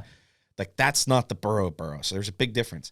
So what kind of ticks me off is... You could say pisses. It's okay. Yeah, I'm super ticks me off. But like, I love seeing wildlife. Yeah. And I have a lot of property damage from wildlife. But I work around it because if I'm going to plant a tree, I'm going to be like, I'm going to plant something. Yeah, I mean, if you're going to plant a garden, you should expect animals to eat your garden. And I have 2 fences around my fence. And so I'll see on Facebook, this person posts a picture and this person posts a picture. And then everybody's posting pictures of all these different bears, and the Game Commission comes in. And they come in the outskirts, maybe not in the borough, maybe in White Township, and they get a bear. They trap it. Yep. And it's a sow. And they remove the sow to relocate. They tag her ear. Maybe put a second or third tag in. Well, no 3 tags. 3 tags are out. Really? 2 tags, bullet to the back of the head after number 2. See, I think that's like, what a waste of a resource. Huge. So...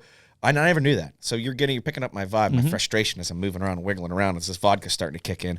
But they get this barrel and they bait the bear, and then they remove the bear, and they now, relocate it, and usually not very far. And then 3 cubs show up. Now we have 3 cubs that are wandering around, and one of the cubs walked on a Philadelphia street, which is a main artery of Indiana. Boom, gets hit by a car. Where normally that mother would have, been with it. So then the game commission comes back and they release the bear. What a cluster F that really? was. That was their decision? and I'm with talking tag number 1, and I it's know here. that, and I know this word. Elite. So I'm going to a job site and I see them. They have the bear, and the bear's losing its mind. It's growling, it's huffing, it's popping, it's cracking its teeth. And these wardens are laughing and smiling, and I pull over to like talk to them, and it was like, you know what? I'm just getting out of here. So let's fast forward. They take the sow away. The 3 cubs show back up. The 1 cub gets hit by a car, which is, I think, tragic. And so now we have 2 other cubs wandering around by themselves. We've all heard it. Yeah. And There's no procedure for taking the cubs with the sow. Seems like that would be that's the move. objective. I But mean, how are you supposed to You trap won't that? know until I would you think the trap. cubs would stick around. Like if you trap the sow. But if the sow goes into the bait trap and It the door closes. goes down, Yeah, and the they're bear, out. I would think the cubs obviously would the be cubs are within. going to run up a tree because the Yeah. mom's going to go fear. She's Yeah. going to go. Yeah. And cubs are going to run up into a tree. Yeah. The game commission is going to show up with their dip and their Velcro and their AR-15s, and you know what I mean. And and then they get more complaints. We got hit by a car. So you're really not doing the right thing here. No. And they put it on social media, and they're getting it out to the masses. What a good job we're doing. And now I just read Well, that's Matt. That'd be Matt Moret. He's posting that. on the game commission. He's doing a great job I'd to the assume. masses. And we've had Matt here. I mean, he's I'm sure he is. But what I'm saying is these guys, and I am thankful to have game commission, state police, Sure. but, fire Enforcement. enforcement. law enforcement. But it would just be like me coming onto your property, and I'm the land manager for the pressure farm, and telling you, what's best. And I think that really causes a lot of issues. So now, Indiana, that's one issue. Okay, they released the bear. Wait, where? At what point is that happening? So let me So just they go back. captured the So bear. they captured the They bear. did not capture they- 3 bears. 1 got hit. Yep. Where are we? So now they're bringing the sow back on Okay. to the area. Now the sow's looking everywhere for her It's cubs. private land. Not or to public? mention that chance of capture myopathy or dying, because now she's been trapped twice. It's private land or public? This is like residential. Like this Okay. is like, and there's a big section of woods called White's Woods. All right. And so So they bring it back. So Let like, it go. and I don't know what happened from there. But then I look on this morning, or I think it was last night, the game commission made a post, and it was like 7 bears. We had 7 bears in one area, and we were able to relocate. We darted 2 that were basketball sized, and we were able to get them and move them. And it's like, why are you doing this? Like you said, downtown Pittsburgh's one thing, but like I think the game commission is putting out this. I mean, you could tell. Well, and what's the nuisance? Like, it has it killed a dog? exactly. And in most cases, it's just the presence Right. that they're proactively changing. What was your citation? Say, Oh, so that's my gripe about the game commission. That's after the fact of what just happened. well, okay, if it's separate, So- then so here, that gives I'll- me- that if it's just gives separate me a here, little bit I'll like- ask this first, dude. Why is anybody opposed to baiting bears? Like for the best way to purpose of manage in hunting? Pennsylvania. of I all mean, time. this is the problem: is we continue in most years, depending on what the hard mass situation is in fall, to have record harvest of bears because we have record numbers of bears in the state, right? Okay. That's why now they're extending things like the muzzleloader season and the archery season. That said, unlike most states that have a bear hunt, we can't bait, right? There's no baiting. It comes back to the fact that it's the tradition of Pennsylvania, right? It'd just be like if we said, hey, let's start baiting for deer. People would have a heart attack over it, not necessarily for any reason that's legitimate of why baiting's bad. People would be not 100%. Really? They would. What types of people? The same people that are saying we shouldn't hunt on Sundays. So nobody. And you can also More than you would think. you can throw in baiting, but the last week of the last archery season muzzleloader that you're allowed to Well, have what 1 I week. think that they should do is I think that we are well overdue for baiting for bears, but I would do it in a 4-day spring season. Beautiful. I think and here's the best reason. Where else? I mean, Dude, everywhere. I'll tell you what, dude. I'd be on board for that. I Awesome. might try it. And you're going to shoot boars, not sows with cubs. When you go to Canada, when you go to Minnesota, where do you hunt? In the spring. Well, dude, these aren't That's prey animals. These aren't like deer or elk.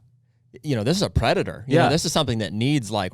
And think of the opportunities. I mean, when in the spring, okay, yeah, now you've got like rattlesnake season and stuff. But from a game commission standpoint, you hunt turkeys for 30 days. And other than that, we've got no opportunities until the fall. And isn't the game commissions, and this is where I'll segue in, but yeah, I think that the best thing to do for bear, and I've been a bear hunter my entire life. I've killed many bears. And it's hard, dude. Very In this state, difficult. it is super but hard. how many bears, I'd like to see the percentage, how many bears that are killed, I bet it's 50% plus, are sows and cubs. 100%. I mean, we've all seen bears at check stations that it's like, wow, that one weighs Oh, you're 32 pounds. Now, if you're a manager of a resource, game commission, wouldn't you want to harvest big boars? Yes. Okay, so what a Who are great... usually big boars and or juvenile boars Wow. are your problem bears. Well, Yes. here's your Not problem. sows. Here's a problem in your theory, though. Is you're thinking that the game commission is managing for wildlife as opposed to opportunities for hunters. I which think is the game reality. commission wants maybe more tags and want more hunters. 100%. But how they are do. you doing that when my story that's going to come up about why I have to go in front of the magistrate? When Well, and I- the last thing about the bears things, I think Where's we the are magistrate? seeing we are seeing less people Westmoreland hunt County? bears in Pennsylvania Indiana. because almost every year, by the time we get to the normal bear rifle season, most bears are in torpor. They've gone under. They've had enough mass. They've filled themselves up for the winter. They go under, and you don't see them. Do we have a spring bear season? No. And that's why they think How like, dumb. it's That would be better. so cool. It would be the Yeah. best. But I get 100%. why they picked that time of the year, because they want the sows and the cubs to go into, what's that word that you said? Torpor. Torpor. They don't hibernate. Bears do What'd you not call me? hibernate. They Torpor. like a groundhog hibernates. I've heard that but a female, bears torpor. a sow will hibernate. but Bears a don't boar will hibernate? not.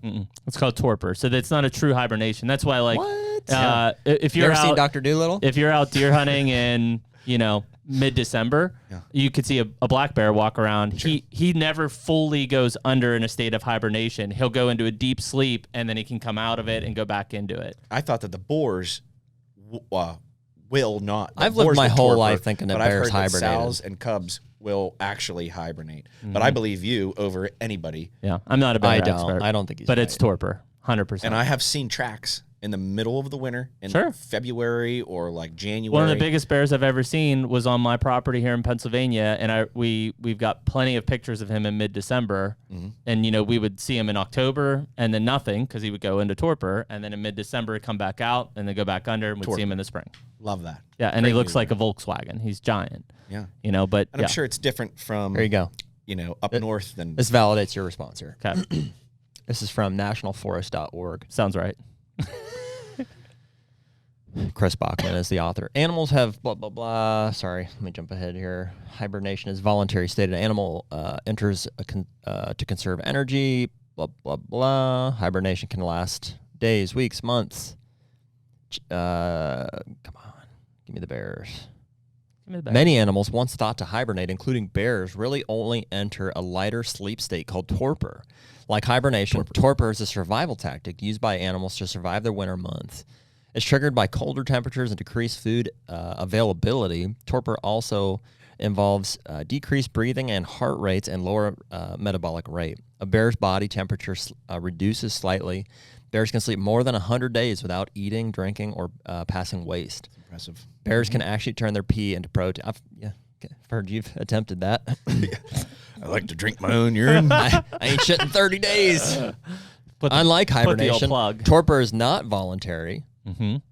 Oh, so hibernation is voluntary. Yeah. Torpor is not. It's Not it's voluntary. involuntary. It's necessary for survival. Wow. So they're like, I'm freaking tired. Yeah.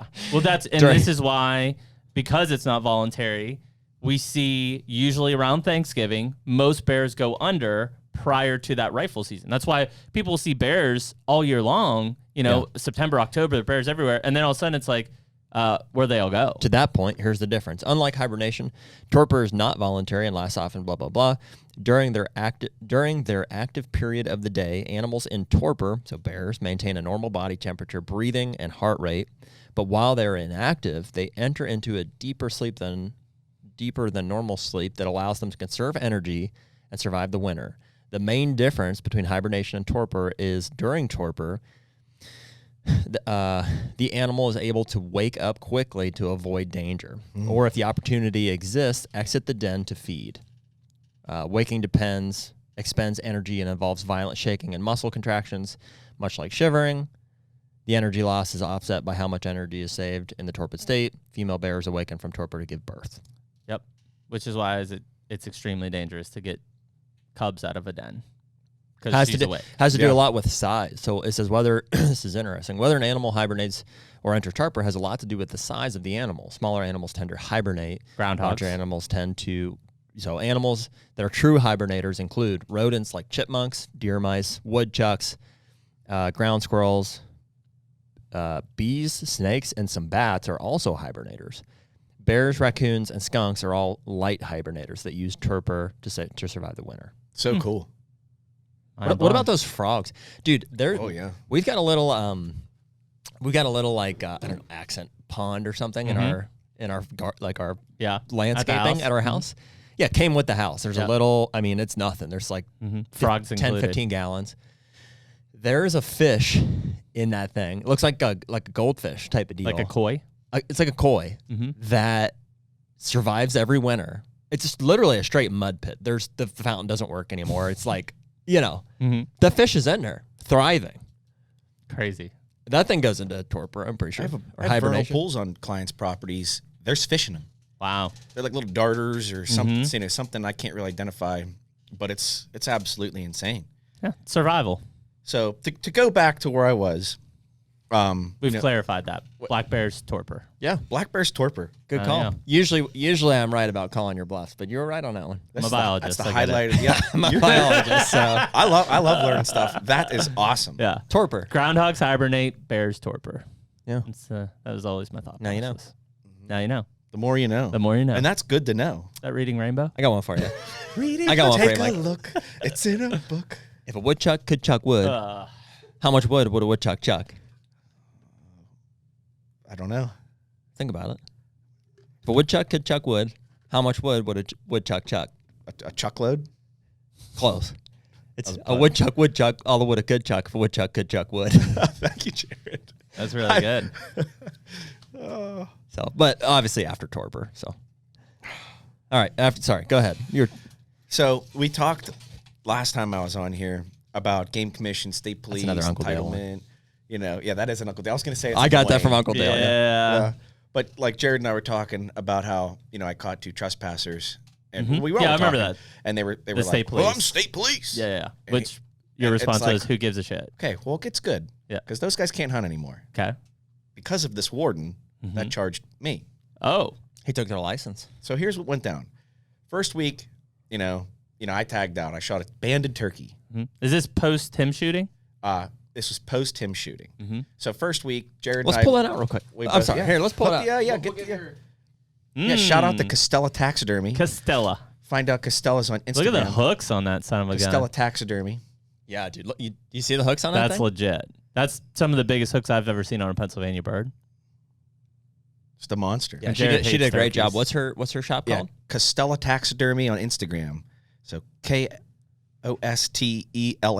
Is that at Indiana, Pennsylvania? Indiana, Pennsylvania. She had this back to me in A week. 2-3 weeks. For like what, $150?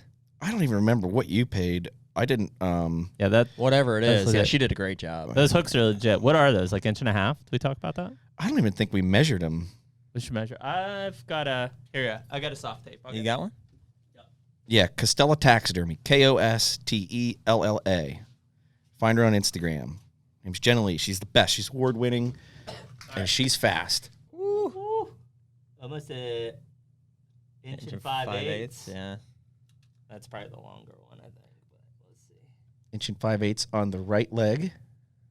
Yeah, because that's A little over inch and a quarter. 3/8. So 1 5/8 on that one. And it has some hooks on it too. 1 5/8 is legit. That's a legit bird.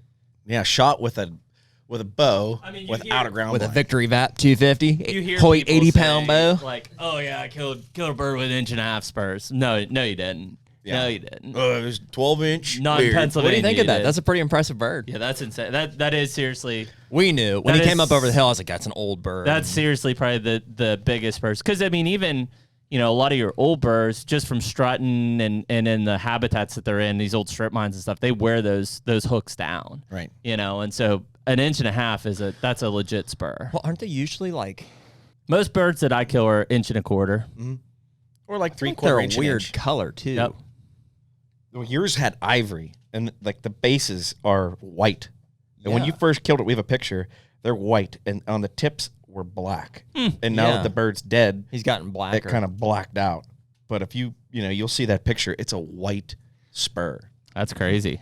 But we got video of everything. I mean, we could put the video on the link too. But we called this bird in, and Jared on the podcast last time said, turkey hunting's easy. And it's not like hunting over bait easy. It's easy when you make the right calls and you have a good setup, you know the land, and you have a live mounted decoy. Here, you're not going to like me for this. It's easier than hunting over bait. You think so? Yeah. If you have the right calls. For deer, because deer, I mean, dude, it's that wind factor. Maybe peak rut for a deer Well, when a deer is being dumb. I personally think that most people don't kill gobblers because they screw it up. Sure. Not because the bird doesn't cooperate. Yeah, sure. Not being patient. Get impatient. That's the big one. They get Overcall. impatient. Yep. You got to Overcalling. piss them off. Like with this bird, so we were on the podcast, and Jared, you called it out, and you were like, turkey hunting's easy. Like, let's go. And we were like, yeah, let's do it. Let's go. So it was what, 2-3 weeks later? Yep. And Jared he showed up right on time, and we hopped in my truck. Early morning sheets climber. Sheets climber. That was a great picture. Great picture. What was the picture? There's Sheets a picture climber. of you standing there. Yeah, sheets climber. Climber. Yeah, that's The what it climber is. is like Climber a- PA. Oh, We're on our It way. used to be a long time pit stop for me going to deer camp. gotcha. And so we get up there, we get right up on the top of this ridge, and I've done it a lot. Mm-hmm. And it's like my home field advantage. And I was like, all right, how'd it go down?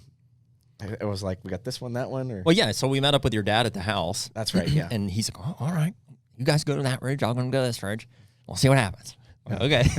So your dad goes up, and we drive your truck clear up Yeah, to through the these top pines. there. And you're like, yeah, I think they're, probably on the back side of this knob or whatever. And so we just drove up there nice and quiet and got out. We're just having fun. I mean, dude, I've been trying to be intentional as I get older about just enjoying it.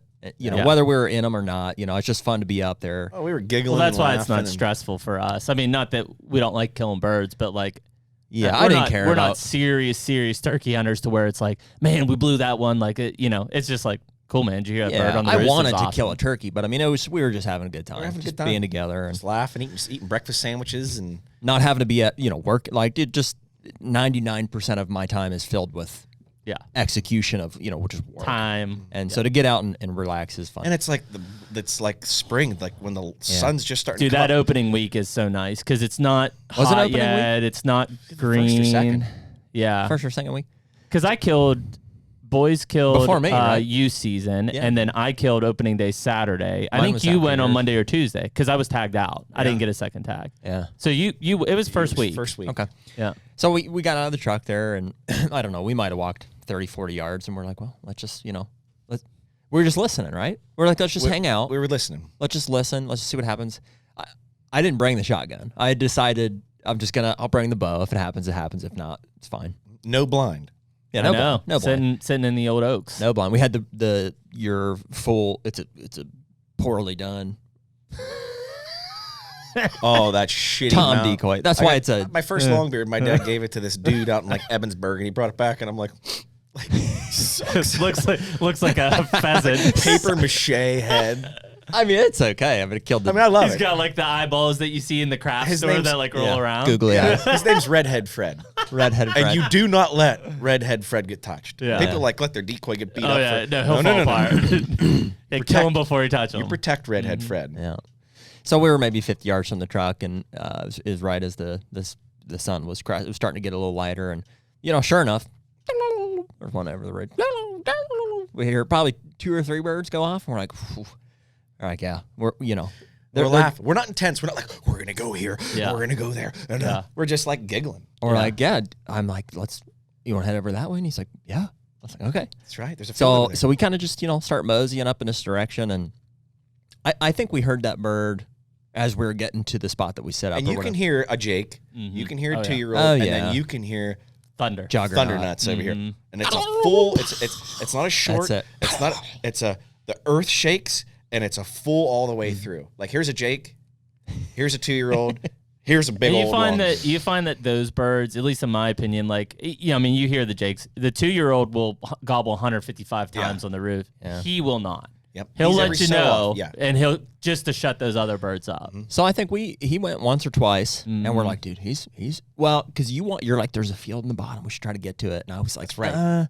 I was like, I dude, think he might bump him. I was like, I think he's right on it. I was like, I think that's too close. I said, you got a nice field right here. I said, And right there lies where people mess up because you think he's 150 yards, he's 65 yards. And sound is so different. Yeah, you just don't know. And the best part is, this is like my family property, and I'm in charge. And I'm like, yeah, I think that's a great idea. I love that idea. Well, Mike's got this beautiful like little hidden field up here. It's just perfect. Yeah. When you see it, it's a no-brainer. It's Yeah. like, there's a secluded field It all there. depends on which way he pitches down. He Yeah. pitches this way, some you're good good. He cover. pitches that way, you're out. You're out of the game. So we made the decision. I was, dude, let's perfect tree right here. I said, just put that thing out in the little field right there. Let's sit on this tree line.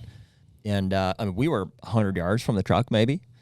And once we got all set up, I was getting my bow, I was arrow knocked and stuff, kind of situated, and we might have waited for a little bit long. Maybe we heard him one more time, and we're like, oh yeah. Again, where people screw up because it's like light out, and they're like, all right, he's on the ground. No, Tell it me took about a the while. special call that I make. Yeah, well, and so after a while, Mike's like, I'm gonna fly down. I was like, what do you? I was like, okay, yeah.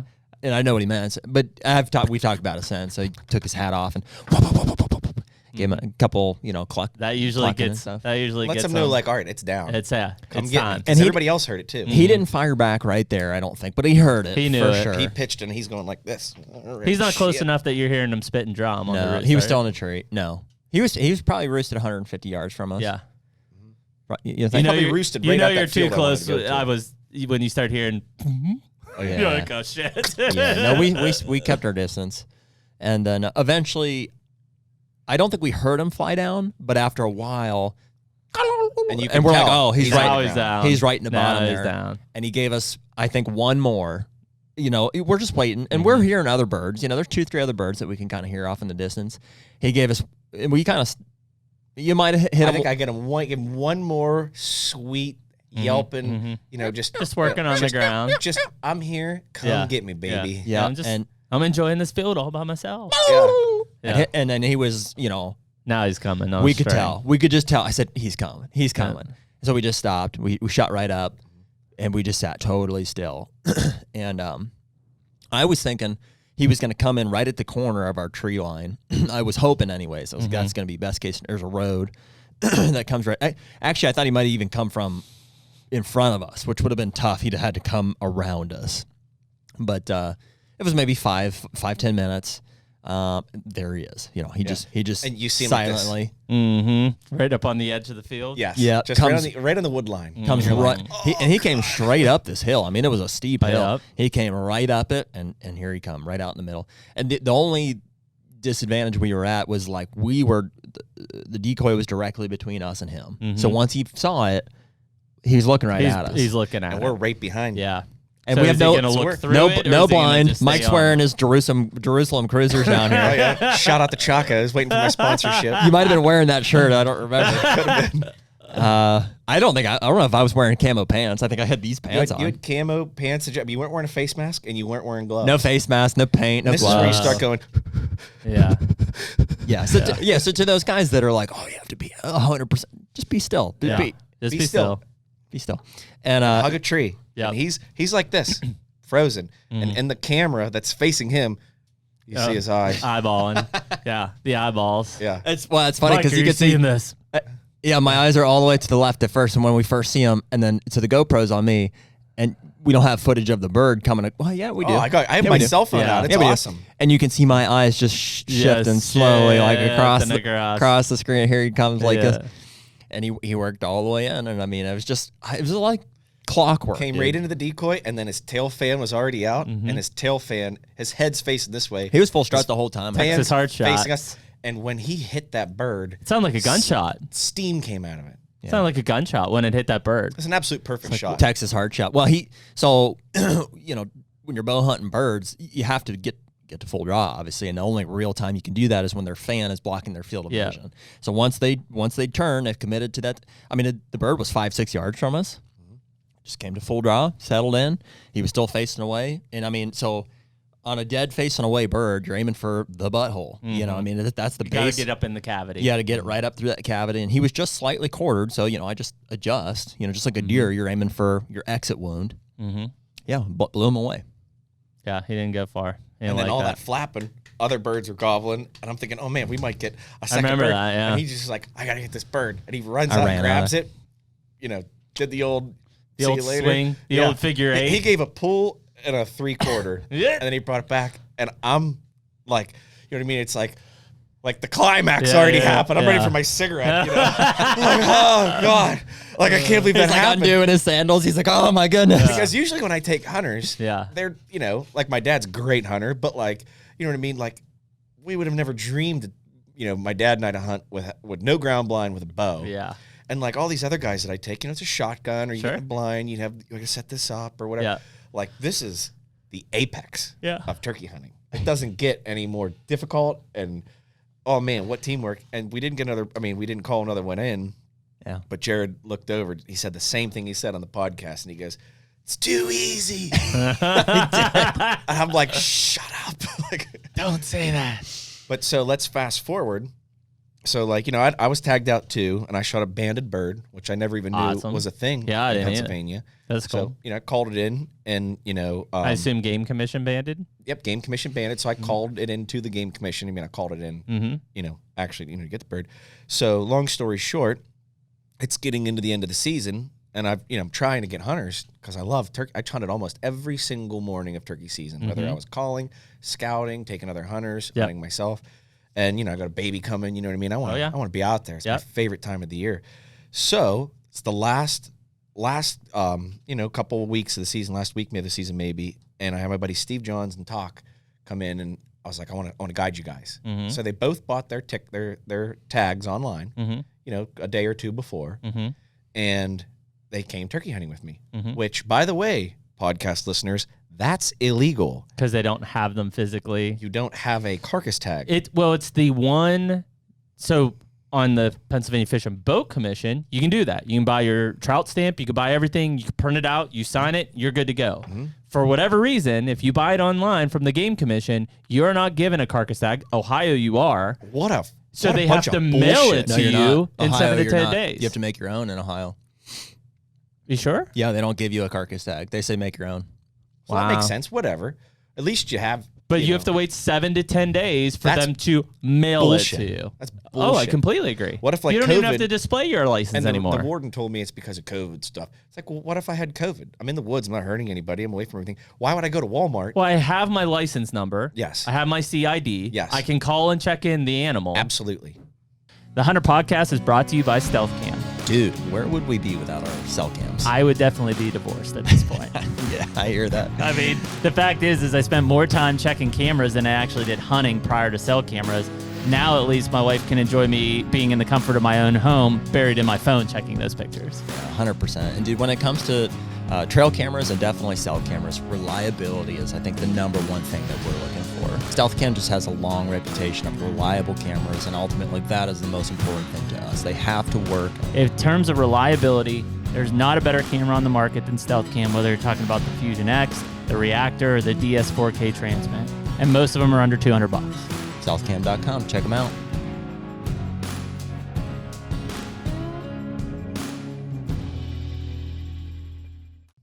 So let's fast forward. We're at the same property. Mm-hmm. Blueprint, same hunt.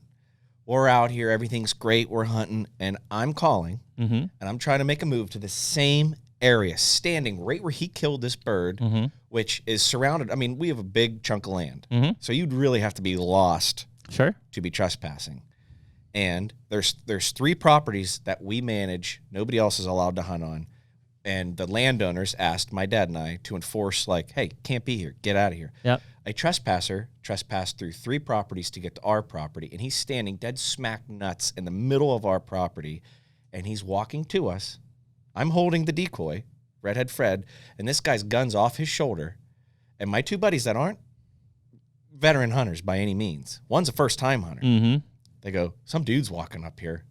And I was like, where? Because I always have 2 guys walk ahead Sure. of me when I call to listen so Yeah. I don't mute them out. And he goes, he's running away. And how he's running towards the farmhouse. And so I'm like, let's go. We got to get this guy. So I get up to this guy, and I was like, hey. I was like, immediately unload your gun. And the guy, oh, shit, immediately unloads his gun. I go, lay your I weapon. mean, obviously, with today's technology, he knows he's trespassing. He knows, and he also was told by his brother-in-law, who's a neighbor. Dude, we could have a whole TV Classic. show following Classic. Lauer around kicking people off his property. I'll be like Dog, the This bounty guy's hunter. staying up off Lauer's property. Go with Crash, bro. So I am pissed because we were being hunted, Unreal, dude. and I'm holding, and I didn't see him because I mean he was Yeah, close. those was guys within, are out front. He was within 50 yards, probably like 40 yards. Jesus. And so I'm not chasing this guy, and I'm not holding a gun because I'm tagged out. Sure. And I go, lay your weapon on the ground. And I get up to him, and I was like, give me your license. And he gave me his license, and I said, why are you here? He goes, oh, I'm lost. I'm lost. And that's someone lies, you know what I mean? Like, hey, all you troopers and wardens out there, when someone lies to you, really sets you off. And I mean, I've run into guys trespassing before that truly are turned around. Sure. But like most people are not with today's technology. It's taking a chance. Well, to lie like that is taking a chance that you might get away with it, Yeah. as opposed to just being truthful and like, he was shaking. Yeah. Like, you're caught. Yeah, you're in trouble. In trouble. And I was just like, this. Is he a younger guy? Older guy. He's hunted this property. He's probably shot so many turkeys on this property, and he mentioned it. He's like, Blaine McAdoo, he's my brother-in-law, and I'm just McAdoo. I'm like, I don't give a shit who he is.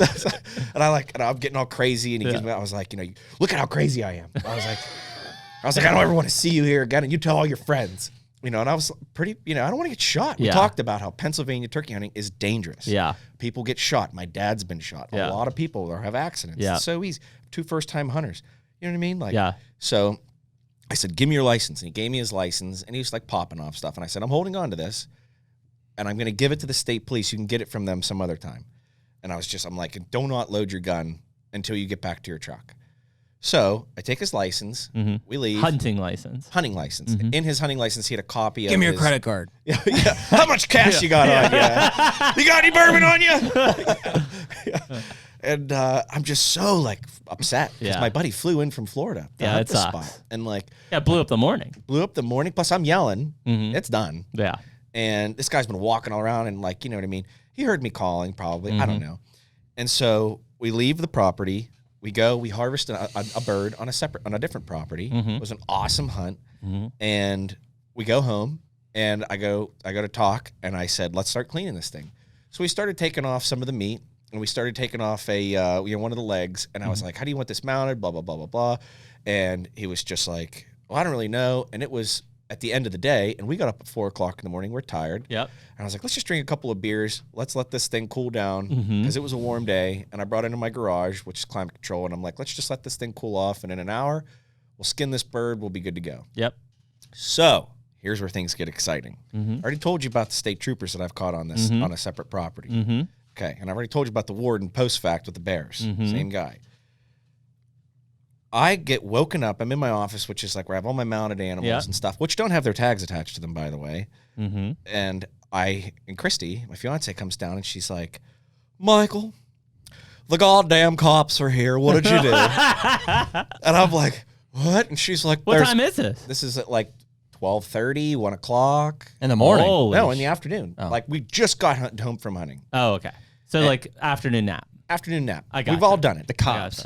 State trooper. State trooper and a warden. Oh. And I don't mean like they knocked and said, is Mike here? Boom, boom, boom, boom, boom. Authority knock. Yeah, authority knock. Big dick knock. And Christy's like, what the hell did you guys do? And I'm just like, what are you talking about? So I wear contacts. I'm like, I can't. I just took a nap. Yeah. And where we were working on the bird, we had one leg already removed and stuff. And we were I didn't know if he wanted a full mount or what. Sure. So I come up, and there's 2 or 3 White Claw cans there where we were drinking a couple of 1 o'clock White Claws. Totally legal in my own house. And I don't know. They are White Claws. 1 o'clock White Claws. They were bourbon. I mean diesel. Yeah, we were drinking diesel fuel. And I got shook down. Like, totally shook down. And is this because the trespasser called them? Yes. Okay. And said, I'm being charged for harassment. I'm being charged for theft.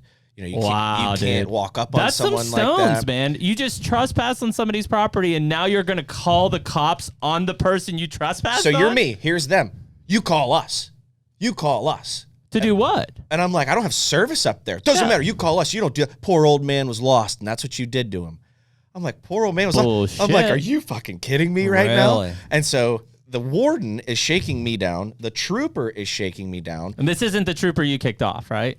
Gets better. Oh, shit. So the warden is just giving me all this just crap. Yeah. And I'm like, no. I'm like, he's like, it's not trespassing. He's like, it's hunter trespass. It's a different law. Or he was saying something. And I'm like, no, that's defiant criminal trespass. I was like, it's my property. It's my property. He trespassed. He came in. I was like, what charge are you going to give him for coming in with his gun off his shoulder into our decoys? For sure. For stalking a bird.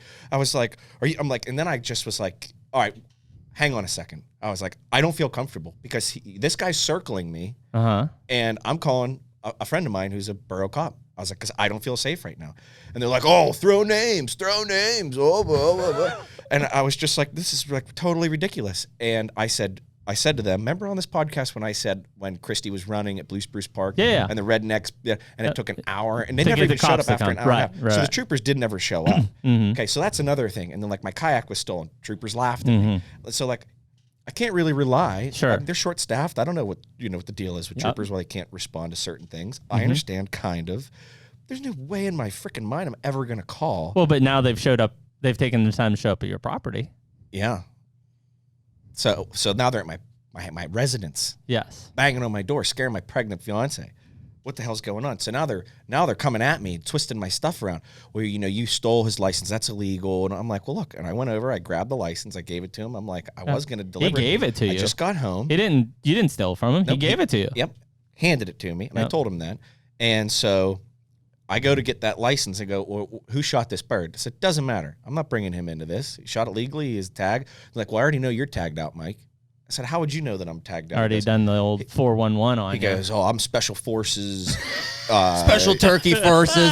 Special Forces retired, Spur and hook enforcement. Doing like the thumbs in the flap jacket, you know what I mean? I'm like, listen here, little guy. I was like, why don't you pipe down? And so he's like, well, you're not getting charged with anything. Is that a dead turkey over there? And this is where I got in trouble. And I was like, yes. I was like, that was harvested today. He goes, well, I'm going to have to. He's looking at it and all this stuff. He's like, do you have a tag on that? And I was just like, it's at my residence. It's home. I was like, the hunter that shot it, if you need his tag, we can get it to you. I'm going to have to take this bird. And I was like, you didn't come here for this reason. You came into my garage without me letting you in here. What is the legality there? I mean, obviously, you're supposed to have a tag during transport. Right. Yeah, you're supposed to tag it at right what away. point? Because that's always been a fuzzy thing for Has me. to stay with the meat. Well, yeah, for how long? Really? Has to stay with the meat? It's supposed to stay with the meat. I mean, like I've got meat in my At freezer least, right at now. least with a Have deer, tags like with if it? you take it to a processor. That's different. I don't know at what point. I mean, but I would say that probably 8 out of 10 times I've taken it to a processor, I get the meat back with no tag. Yeah. That's what he's supposed to do. He's like, how are we supposed to know you don't have 13 dead deer hanging up in your backyard? I'm like, well, that's not really. You like look around the corner. I was like, it's turkey season. yeah. We're turkey hunters. This is a trespass issue, and now you're going to take this bird? I was like, we already started processing it. I was like, we already have one of the legs removed. Am I supposed to keep the tag on it at all times? Yeah. I'm asking you. Yeah. And so then he said what I was waiting for. Well, not waiting for, what I, and he said, look, we know you draw a lot of water around here. We know you hunt hard. We know you're a big landowner. We know you're the forester up here in White's Woods. From now on, you call us. It's not your job And to this be is enforcing the law. the warden telling you this? And the trooper's being just a total bag of douche, and he's just saying shit. Little do I know, his buddies were the two buddies that this warden arrested that were trespassing, dragged the deer off our property line, and the warden immediately was real cool once he figured out, oh shit, that was you. And the reason why he caught those troopers who put tree stands on the property line and over was because they baited. Yeah. And I saw that there was bait, and I kicked off a little area on the property line, and I wrote with rocks and sticks, and I wrote bait with an arrow. And that warden found that bait pile. So is this now how the warden's getting back on the state cop's good side? The warden pissed off the cop by saying, "Oh, because the trooper brought it up to me. The warden heard it, and now I'm like, oh shit! Like I'm in a shitstorm. You're in a right love here. triangle at this I'm in point. a love triangle. Yeah. Are you an Aquarius? And so like immediately it was all diffused because the warden and the trooper didn't want any shit. They take the turkey, and I'm like, do not take that turkey. Why would you do that? I'm like, well, at least if you're going to take the carcass, let me get the meat off of it. Yeah. No, this is going to go to a good home, blah, blah, blah. I'm retired, special forces. And I'm like, there's no way. If you put that on the back of your vehicle, It's that meat's done. going to be done. It's hot now. Yeah. Like earlier, it was okay Yeah, it's done. at noon. And he was like, oh, no. So then he leaves, says, I'm not being cited for anything. Takes the bird, leaves, doesn't say. So Because then, it's not tagged. because I didn't have a tag on it when Carcass it was tag. carcass tag. Again, and that's the blurred line. Like, when is that Because line? he bought it online. If you buy a hunting tag for a big game animal online, you don't get a carcass tag. Until they I mail know. it to you 7 to 10 days later. Right. And I've never done that before. I usually go to wherever, Sure. or my dad buys it for me every year, whatever. How do these new hunters supposed to know that? Isn't the Game Commission supposed to be Well, you don't even have to promoting- display your tag anymore. I mean, think about growing up. We always had to have the big back Sure. tag, right? Yeah. You don't have to display your tag anymore. Yeah. So You can have it in your wallet. So there's a lot of bullshit that I'm seeing here. Sure. And then we don't hear anything. I'm so mad. Yeah. So my buddy talks like, look, let's go get some lunch. So went down to Culpeppers on Philadelphia Street, getting a buffalo You know, chick full belly pizza. makes you feel better. Yeah, and I'm trying to just calm down. And I'm drinking my Guinness, and my buddy's phone rings. And here it's the warden. Mm-hmm. And he says, hey, you're being cited, blah, blah, blah. Or he goes, hey, did you shoot this bird, blah, blah, blah.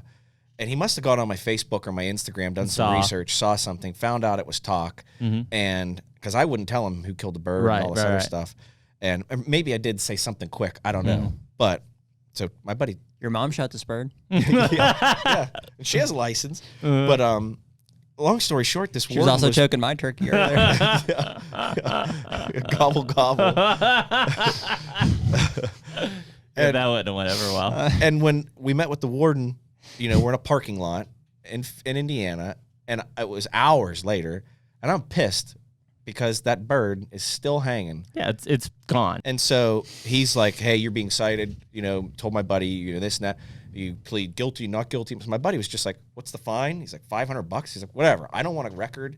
I don't know. Like, I have no idea how this works. I'll plead guilty. And I'm like, don't you dare. And he's like, shut up. I don't want to deal with any of this.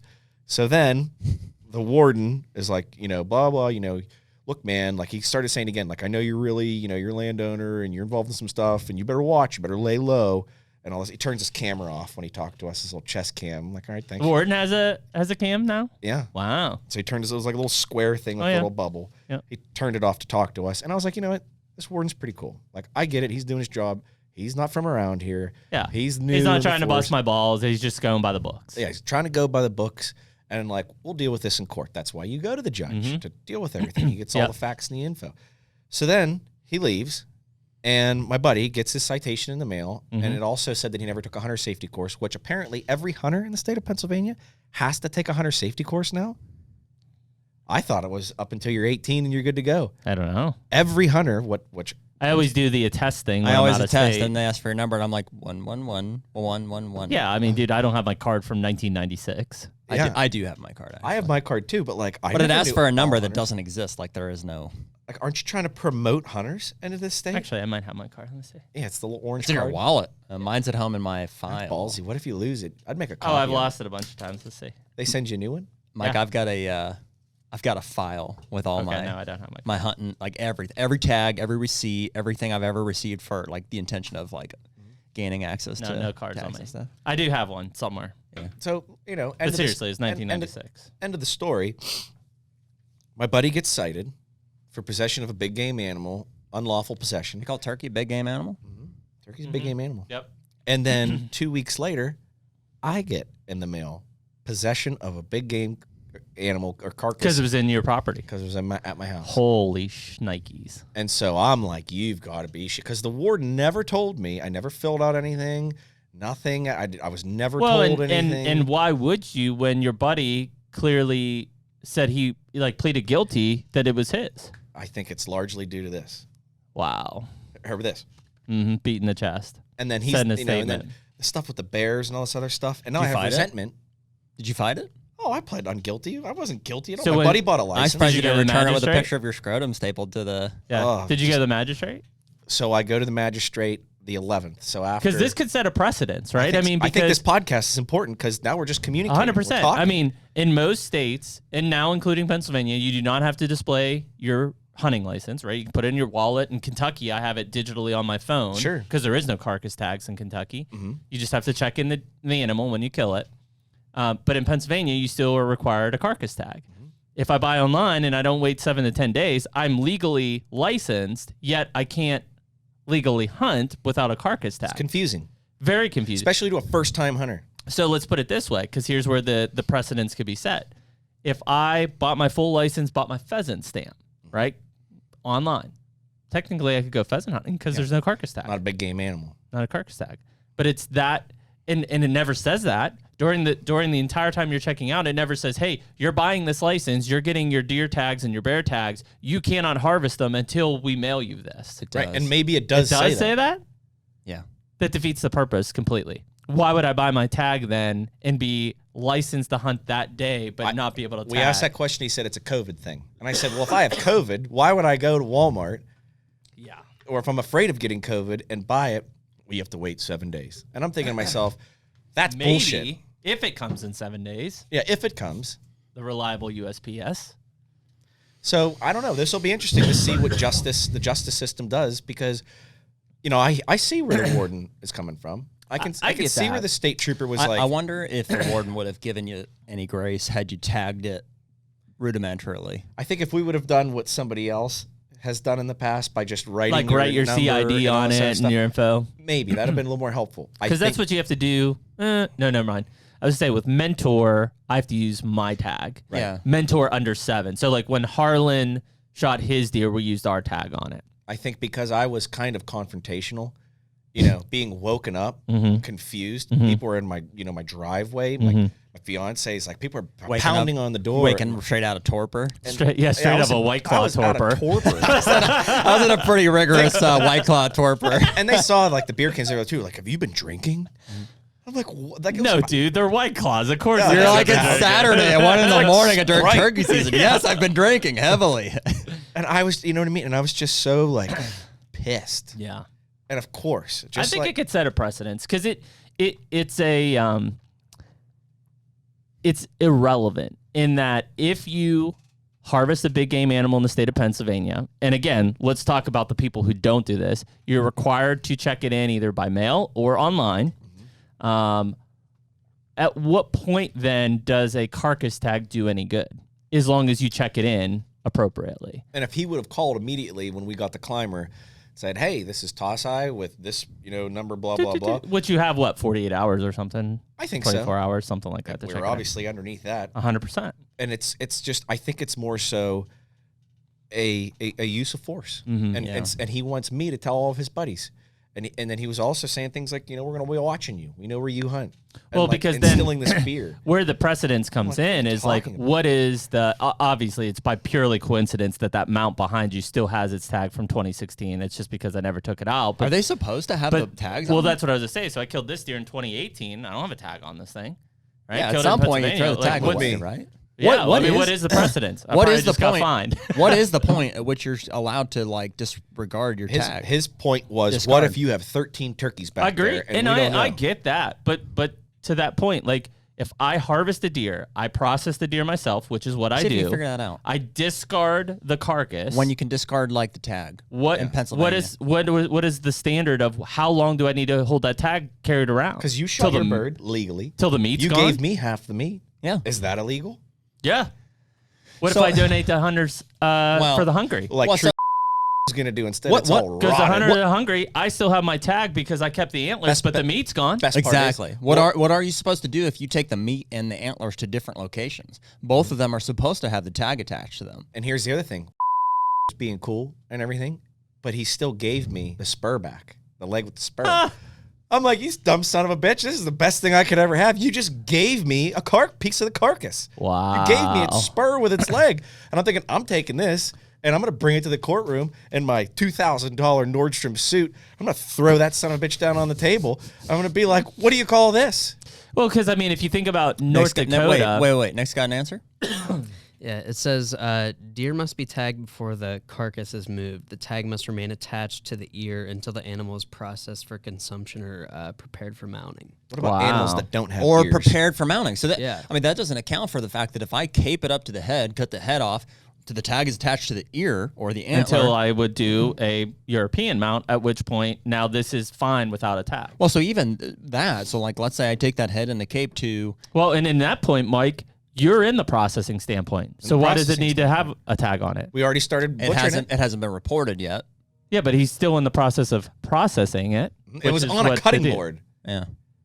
In my garage. We're setting a precedence here. Yeah, I'd like to hear. Guys, put your comments out there. It's just to keep shit straight. So North Dakota, remember we have 2 tags. We have one that goes on the antlers and the head, and then we had one that we put on the cooler because it had to remain with the meat during transport. Yeah. Mm-hmm.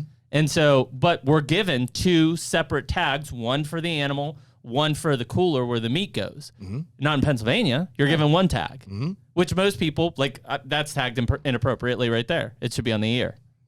But you don't want to mess the ear up, maybe? You don't want to poke a hole in it? No, I had it in the lake probably of that deer, honestly. And I like following the rules, especially when hunting. I like that. I like teaching as a mentor people the rules. And I'm so embarrassed. There's gray areas there that should be acceptable. For instance, tag on antlers, tag on leg. Like the tag is on the animal. Okay, I didn't put it in the ear. Is that a fine? Probably. That's crazy. It's absurd. And the way it's communicated, if you can communicate and say, hey, blah, blah, blah, here's going on. No, I got flap jacket, military, Velcro, a dip. And then this guy circling me walked into my garage. Well, and is that really setting an example? And I'm thinking to myself, these guys aren't going to want to ever hunt again. No. And for the rest of their lives and their kids' lives, Johns has a baby on the way. Meanwhile, the major issue of trespassing isn't really even a center point anymore. And so now I have to make a decision whether I want to file charges on this guy, because you scare somebody, you let them know, get the hell out of here. Sure. Look at my eyes. I'm crazy. I don't want you ever see you But here you're again. setting an example. Get out of here. I'll never be back again. Correct. If I get charged, I'm going to it's destroy a this domino guy. effect. And that's not how it should be. But guess what? Maybe it's some of this. Maybe it's some of this. Sure. Maybe it's some of this. Why are you telling me you're retired special forces 2-3 times? I don't care. But it really comes down to the fact that there are certain things that we need them to enforce. Sure. We need that. 100%. To your point, though, that it's like you're a sportsman that's trying to abide by the law, that's taking new hunters, and you're being targeted essentially, or especially because we know there's no hiding the fact that in Pennsylvania the game wardens are overworked. They are thin. Their territories are too large to manage everything that happens in them. Why harp on something that is not detrimental to the wildlife, that is not detrimental to the hunting community? How is that possible, dude? With the amount of funding that PA must bring in, it's because we have the Fish Commission and the Game Commission. Well, what about all the Marcellus money? Well, that can be the cane, though, dude. I mean, if you have 10 executives making $100,000 a year, there's $1 million bucks. How much do you think license sales produces for the state of Pennsylvania? A ton. That can help us out with that. And what about all the Marcellus shale drilling? It can't be a shortage of money. I know. They all got brand new trucks before they said make your own changes on your own vehicles. I know. All of a sudden we started punching some holes. But look at what some of these guys are. Like our guy here in 2C covers, God, dude, I don't know, 4.5 counties. How can you do that? It's impossible. It's impossible. If I have somebody trespassing on the first day of gun season and I call him, there's no way I'm getting a response. It's no knock to him. It's physically impossible for him to respond to that call. Just is. So who do I call? Local borough? State police? What happened with me? Yeah. And how many times did I try calling? I called 4 times with those people that were messing with Christy. That's harassment, waving dollar bills at her, power breaking, blasting her with snow and rocks. You're going Took an hour and a half. You're going to confront, if you are on the property when a trespasser is on your property, there is nobody listening to this who is not going to confront that person by themselves to try to diffuse the situation without involving a law enforcement officer. I don't want to have to. I just want to make sure that guy never fucking comes back again. Yeah, it's an active situation. The idea that you're going to retreat, call the cops, and have all that information. That guy's long gone by the time you get there. He's gone. No service. He's gone by the time you get there. I don't know who it was. It's this kind of a guy. He's an old guy, 55 years old, white. Good luck. And if it was an old guy lost in the woods, he wouldn't have his gun off his shoulder walking up on us and say, hey. It's not like the dude has dementia. I mean, when we watched those videos, when we took our hunter safety course, he yelled, stop, I'm a hunter. And he came over and said, hey, I'm lost. I don't know where I am. I would never in a million years. Listen, neither of us would ever on your own as property. A fully admitting teenager who trespassed a hell of a lot, right? When somebody yelled, hey, come back here, I ran the other frickin' direction real fast. I was not going to comply anytime. Sure. By the time they called a cop to come find me, I was 4 counties away. That's just, so you have to address the situation. It is your property. You have to address the situation. And the scary part is in today's society, unlike when I was a teenager, some people are freaking crazy, man. Oh, Dude absolutely. will shoot you. And he has a loaded gun. The dude will shoot you. Dude, that's A loaded shotgun. if I sympathize with, law enforcement on the wildlife side of things, is that there's crazy people. I mean, dude, anytime you confront somebody in the woods, 100%. yeah, we there's talked there's about it last episode. There's big Yeah. risk of. So I understand why they're bootstrapping and they've. Yeah, no. They're not over tactically prepared because, I mean, Right. there are some nut jobs out there. And I agree with that too. However, when you're dealing with someone like you've done your research on me, I'm a forester. I own a forest service. We do a lot of ecology work. Yeah. And you know that I'm doing the work. But like now I have a resentment. Right. What do you think? And that's a big problem. Sparkly or no? It's not sparkly. Yeah, I mean, I think that the bottom line is that we is water, obviously by the way. yeah, water. We obviously know that there percent water, just straight water. yeah, it's straight water. We obviously know that there are rules to be followed. They're set into place, and that 9 times out of 10 everybody follows them. There are also that 1 time out of 10 Right, where it's 9 times out of 10. where it's a gray area, which is, did you tag it appropriately? When did you remove dude, that tag? That's the problem is when you buy your license, like, dude, first of all, who's refreshing themselves annually on all of the state laws? Nobody. Okay, so when you buy your license, here's a digest that's, I look at season dates. 39 usually. pages at a bare minimum. So you can reference dates, see if I have to wear orange on what dates. Yep. And that's, I mean, other than that, use your head. Can I answer that for you guys? Yeah. Sure. I think that the Game Commission is using people like me as an example. And here I am. to set the law. I'm setting that, and I know what went down there. If you were me, I don't think you would have handled it any differently. No, And now I have to go in front of the judge, and I probably won't be charged. sure. If I do get charged, Yeah. I'm really going to be pissed. But now everybody knows there's a new warden in town. Sure. And he's after people, and he already caught people with my assistance. And and like that love triangle that went down in there, it was hot. It was hot and Steamy. sweaty. It was steamy. Just like Jared's sweaty balls. Yeah, it is crazy, man. I think when you get into some of this stuff, and ultimately, yeah, you got to know the laws and you got to know what you're getting into. But man, it's a slippery slope, when you get into this stuff. And the fact is most people listen to this probably will never encounter a wildlife law enforcement officer Sure. during their hunting career. I've never seen one. Well, I Really? mean, I've seen them like at cheats. Yeah, I mean, I've had several run-ins. Normally, it's around specific events, like Oh, you know what? That's wrong. I have encountered one. have you? Yeah, when I was hunting first day of rifle season with my uncle and my dad in Meadville, Pennsylvania. Yep. I was young, I was a kid. Yep. And I was technically illegal because I was too young to be hunting by myself. You're supposed to be 16? Within eyesight or within, Within 100 yards? eyesight. It was 16. I think it was Yeah. 16. I was probably 15. No, I was like so- a year before.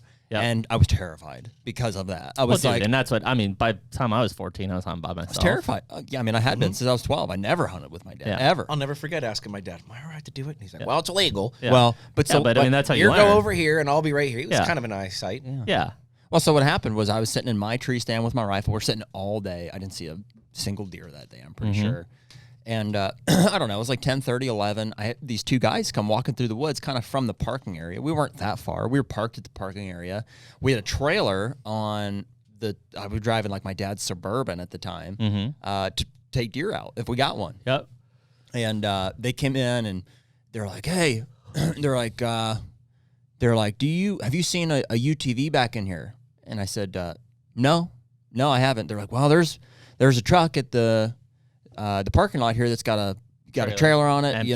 and so you're not allowed to have UTVs back here. And I said, oh, well, that's my dad's Suburban. We just brought it for deer. And he's like, so How many are you expecting, young man? So you're telling me you guys don't have a UTV in here? I said, no. I said, my dad's right over this way, and my uncle's is set up over that way, maybe 200 yards. And he's like, I'm not going to find out there's a UTV in here and have to come back, am I? No. And he's like, all right, well, lower your license down to us. And so I did. I just lowered it down with a rope. Yeah. And they looked at it, didn't say anything about me being 15. Yeah. They said, okay. Probably couldn't do math. They're like, don't, we don't want to come back here, but you're telling the truth? And I said, yeah. And I never did see him again, but they went and talked to the other 2 guys, and I mean, kind of anticlimactic, but I did have an encounter with law enforcement at that point. Yeah. So, I mean, I've had several run-ins with them in the past. Most were not super negative, you know. Some of them were, I think once I was hunting 13 by myself, and they said, hey, you know, you can't be out here by yourself. You got to go back to the house. like, how old are you? You're like 18. Smell my fingers, officer. Yeah. And so I think, but that, you know, I think it's changed too, because you're talking about 97 or 98, you know, loosey-goosey. Nowadays, yeah, I think it's a big difference on stuff. I think also he was a Penn State Mont Alto School forestry graduate. He got shot, and he was a warden, and the people were just spotting, and he pulled him over, and he walked up, and he got shot in the head, in the face, and was killed with a high-power rifle. Oh, I remember that guy. And I think everything changed. Yep. After that, I remember that. Yeah, I can't remember what his name was. And I think when it changes, that also changes the enforcement's, law enforcement's persona. Persona. And like, I remember I had a job site. I was working for the Game Commission. This is up in Emporium. And I had my dogs, and this warden knew my dogs. Warden Hunt, if you're listening to this, Warden Hunt. And he met me, talked to me. Not a C. Yeah. Well, yeah. If you hold your tongue, it sounds a little more accurate. That's how, yeah. And so we had my dogs, we had machines, and we have everything out there. He knew the whole scenario. Well, he showed up one day, and my dogs were running around on the landing, and he tromped on it. And he was chasing my dogs. And like what I saw was him trying to hit them. And I was lost it. And I have my, my chaps on, I have my chainsaw and my helmet on. Like he knew I wasn't just some trespasser. And I ran up to him. I'm like, what are you doing? He goes, oh, you. He goes, whose dogs are these? I'm like, you've already met these dogs. What are you almost ran them over. And he's like, whoa, give me all this. And he was embarrassed, and he apologized. And what was he doing? Trying to run the dogs over. No, there's no way. I'm telling you, dude, it was horrible. No, Warden can't get away with running a dog over intentionally. And he said that the reason why he drove in like that is because I was parked on a Game Commission access road. I'm like, this is the job site, man. You have no business being here. And he was such a jerk. So, like, when I grew up, like, Bob Hadasic, what a great game Well, see, warden. and that's the problem, is I think that in the areas where you end up having a jerk, it sets the tone for every one of them. And now that sets, so, like, it's like you're sending me a message so I can tell you and everybody else here. And now, like, I want to say Game Commission's great. They're trying to help out these, the bear population. They're trying to help out with wild turkey population, trying to get more hunters in here. I really can't say that about them right now. Yeah. Well, and I think the enforcement side is, because I've met several of them that are good guys. Sure. Like, won't give you a problem, I'd like to get some in here, man. We haven't talked to enough of them. We've got one. I mean, my neighbor's one. Literally right across the street from me. I hardly ever see him because he covers so much territory. They're working Let's their get butts them in off. Yeah.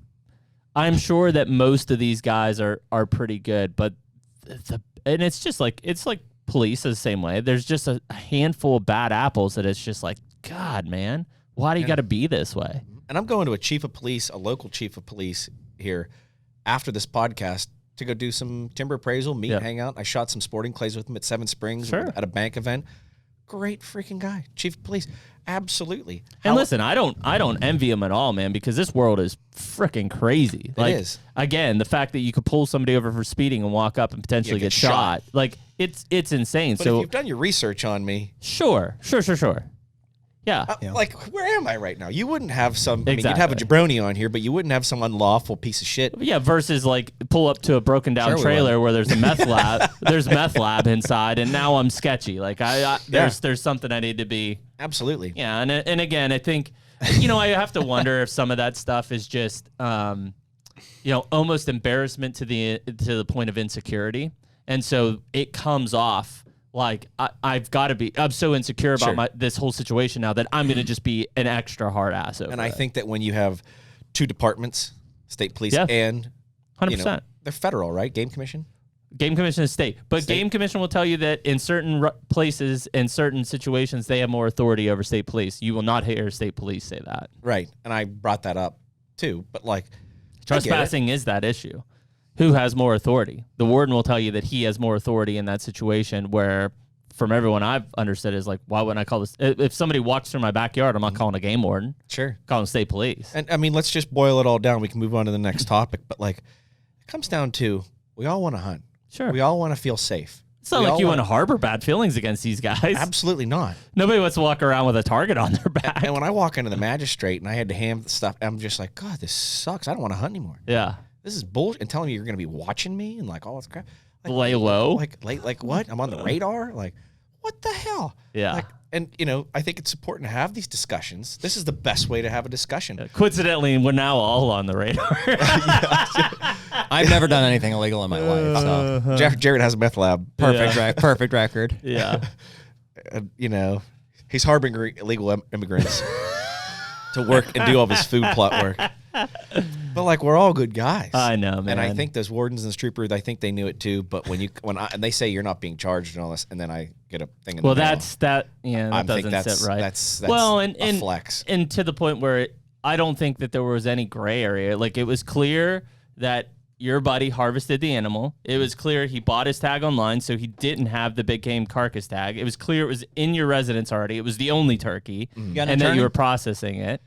I was thinking about bringing one. I'm not sure. Dude, get an attorney. I think my attorney that I talked to is so pissed off because he hates game wardens more than anything in the whole entire world, and I don't want it to be like that. I want to get reconciled. I want to move forward. Well, again, it should set a precedent. And I also think that this warden is also his territory is another property. I'm not going to say the owner, but the Game Commission is responsible for destroying the access road. The land that the landowner owns is surrounded by game lands. Mm-hmm. The Game Commission has wanted this property for 20 years. Mm-hmm. They want to buy it, Mm-hmm. and the Game Commission buys property pretty cheap. Mm-hmm. They're giving Super cheap. They're giving bullshit numbers to the landowner. Mm-hmm. So they destroyed. I don't know if it was the Game Commission that destroyed, but their access road now has eroded, and you can't even get a 4-wheeler through this road. And basically, what the landowner told me was, "What are you going to do? Nothing you can do. We're the Game Commission." I think that's bullshit. They're hiring a new chief of real estate acquisition right now. For the Game Commission. Saw that advertisement the other day. It's like, we're all on the same team. Let's all get together and Well, sit around the campfire. Well, dude, that's what I'm saying. It's though. It's like, politics in most why? How do cases. they have money to buy a new, chief of real estate development and all this, projects and not have adequate law enforcement for the territory that they cover? I mean, I don't think you'll find. Did you find that number, Nick? How much license sales produces? So I found from 2019 to 2020 was the last updated one on 2020 should be a big one. Pennsylvania Game Commission. It was 156 million. Yeah. Mm-hmm. I wonder how. Not including your gas Is and there oil rights. there any kind of report that's spent?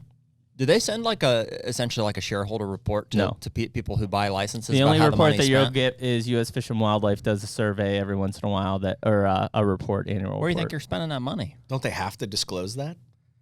The Game Commission? Yeah. I don't think so. No. I mean, I know personally. Does the government tell you where they're spending tax money? I have been a part of Marcellus drilling properties where there's like 5-6 holes in the ground per pad on Game Commission property. There's lots of gas wells on Game Commission property. 100. That's double. That surpasses that number significantly. Sure. On prices 5 years ago. Mm-hmm. Yeah, I mean it's there's definitely a lot of money flowing into these agencies. They make it seem like they don't have the money to do it. Sure, you've been around the Amish. They do the same shit. 100%. And that's why they'll go in and buy some of these properties in cash too.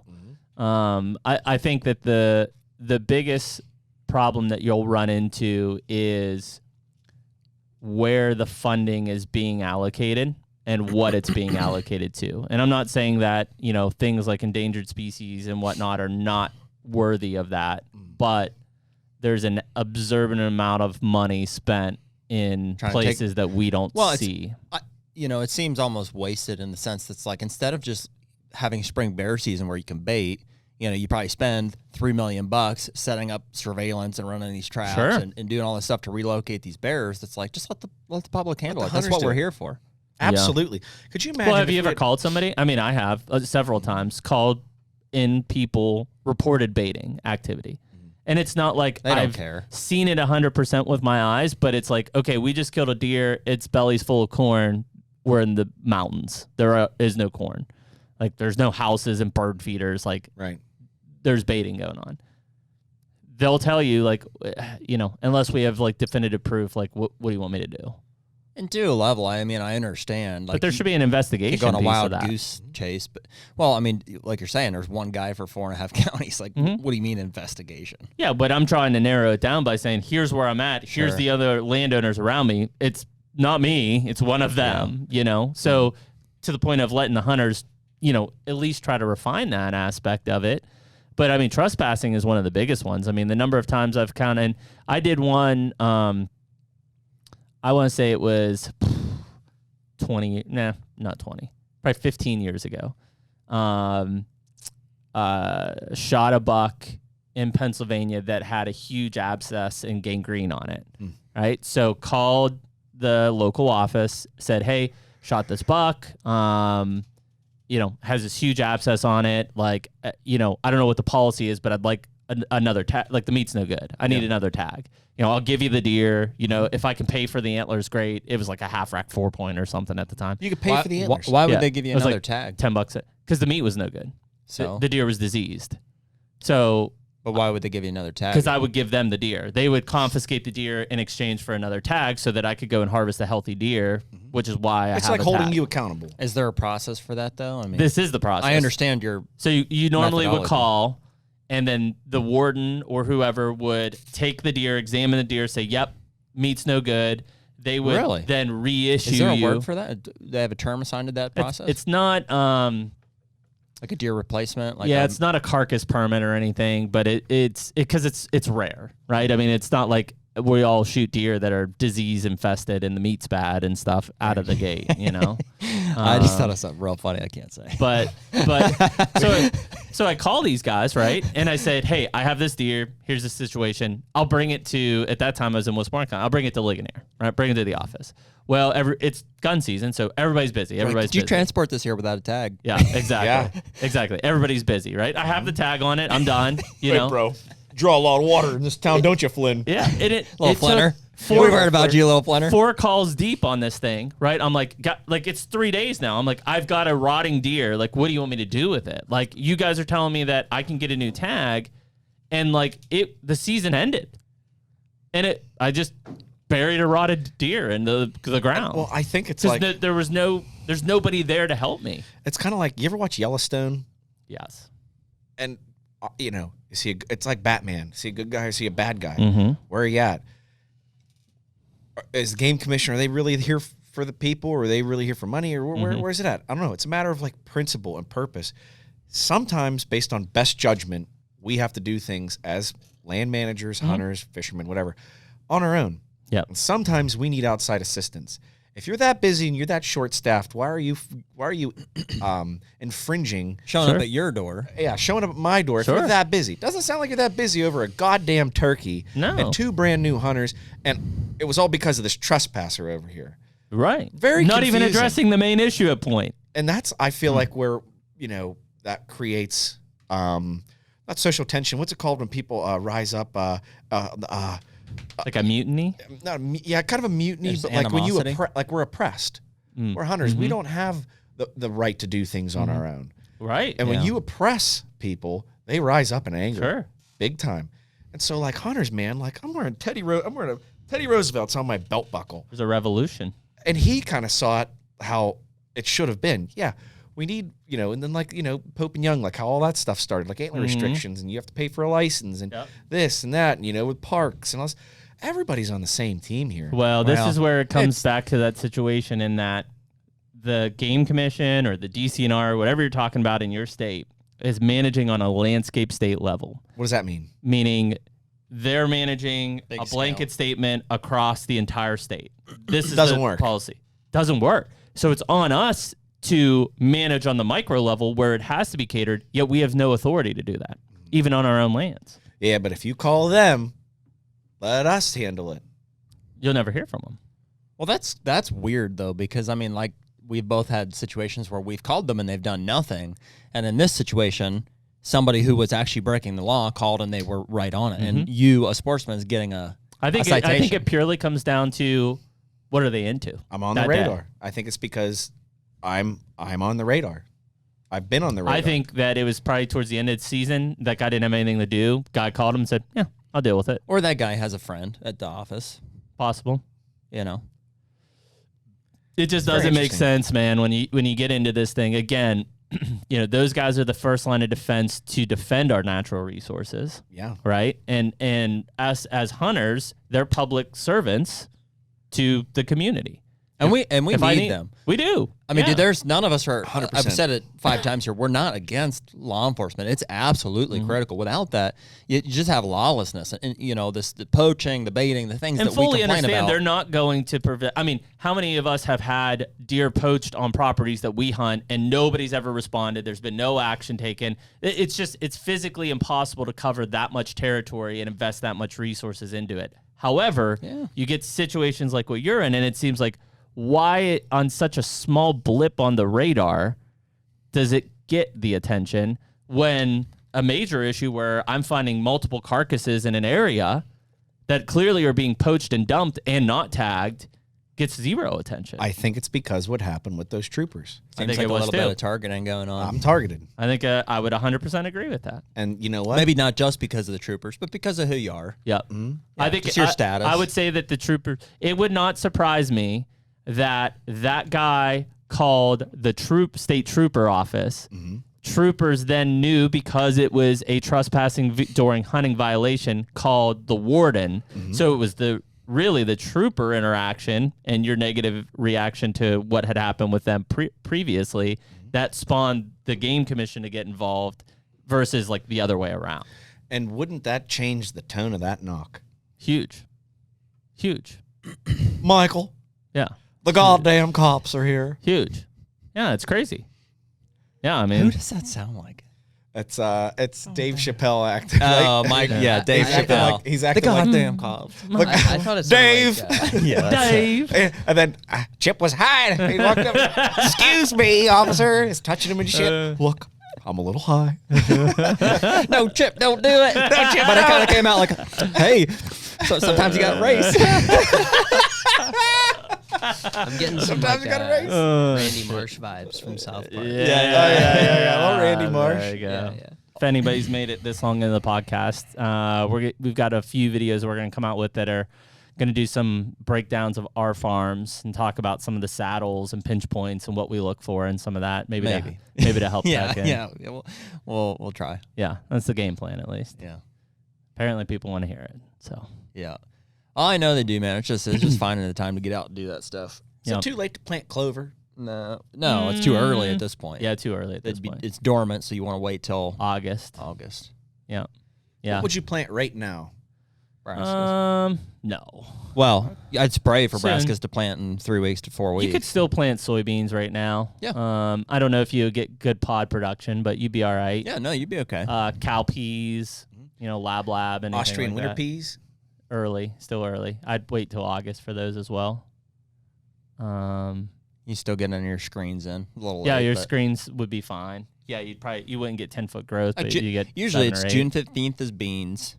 Third week of July is brassicas and Mhm. late season stuff. Yeah, mid to late August for winter peas, clovers, anything like that, and then your grains in early September. Yeah. If you can Getting close. spread it out. Yeah, man, it's coming fast. I mean, we were talking velvet Dude, earlier. Like, I'm gonna be elk hunting in 2.5 months. isn't that crazy? Dude, I'm going to be a dad in 2.5 months. Or 1.5 months. Yeah, so long hunting season. My buddies would be like, well, you're not going to hunt this year. And I'll be like, oh, yeah, I'm still hunting. And I just see this head flick over real quick. I'd be like, what did he just say? Yeah. It's the goddamn cops. You're on the radar, Mike. Yeah, that's Michael. Yeah, Michael. Well, cool. Well, Mike, we appreciate you coming in Yeah, again, this is great. joining the podcast. Thanks for reminiscing and telling stories. Yeah, always good coming here, Yeah. hanging out with you guys. Well, we appreciate it. Absolutely, make you a We had a staple. It's we nice had to a- have somebody in office here with us. Mhm. or in Yeah, the just- studio. Anytime, I'm always down to make a day for it. And turkey season was great. Yeah, it was, man. Thank minus you. the infringement of law enforcement. Thank you for bringing my mail. Well, hopefully I think it justice turned will out be great. served. And Yeah, we'll keep everybody updated on the. we'll let the you know what justice. happens. The Lauer versus the state precedent. And the lie detector determined that was a lie. You are the father. Oh, shit. Well, cool. We appreciate everybody listening to this episode of HUNTR Podcast 82, right, Nick? 82. So we will catch you all next week. Later. Adios. Take me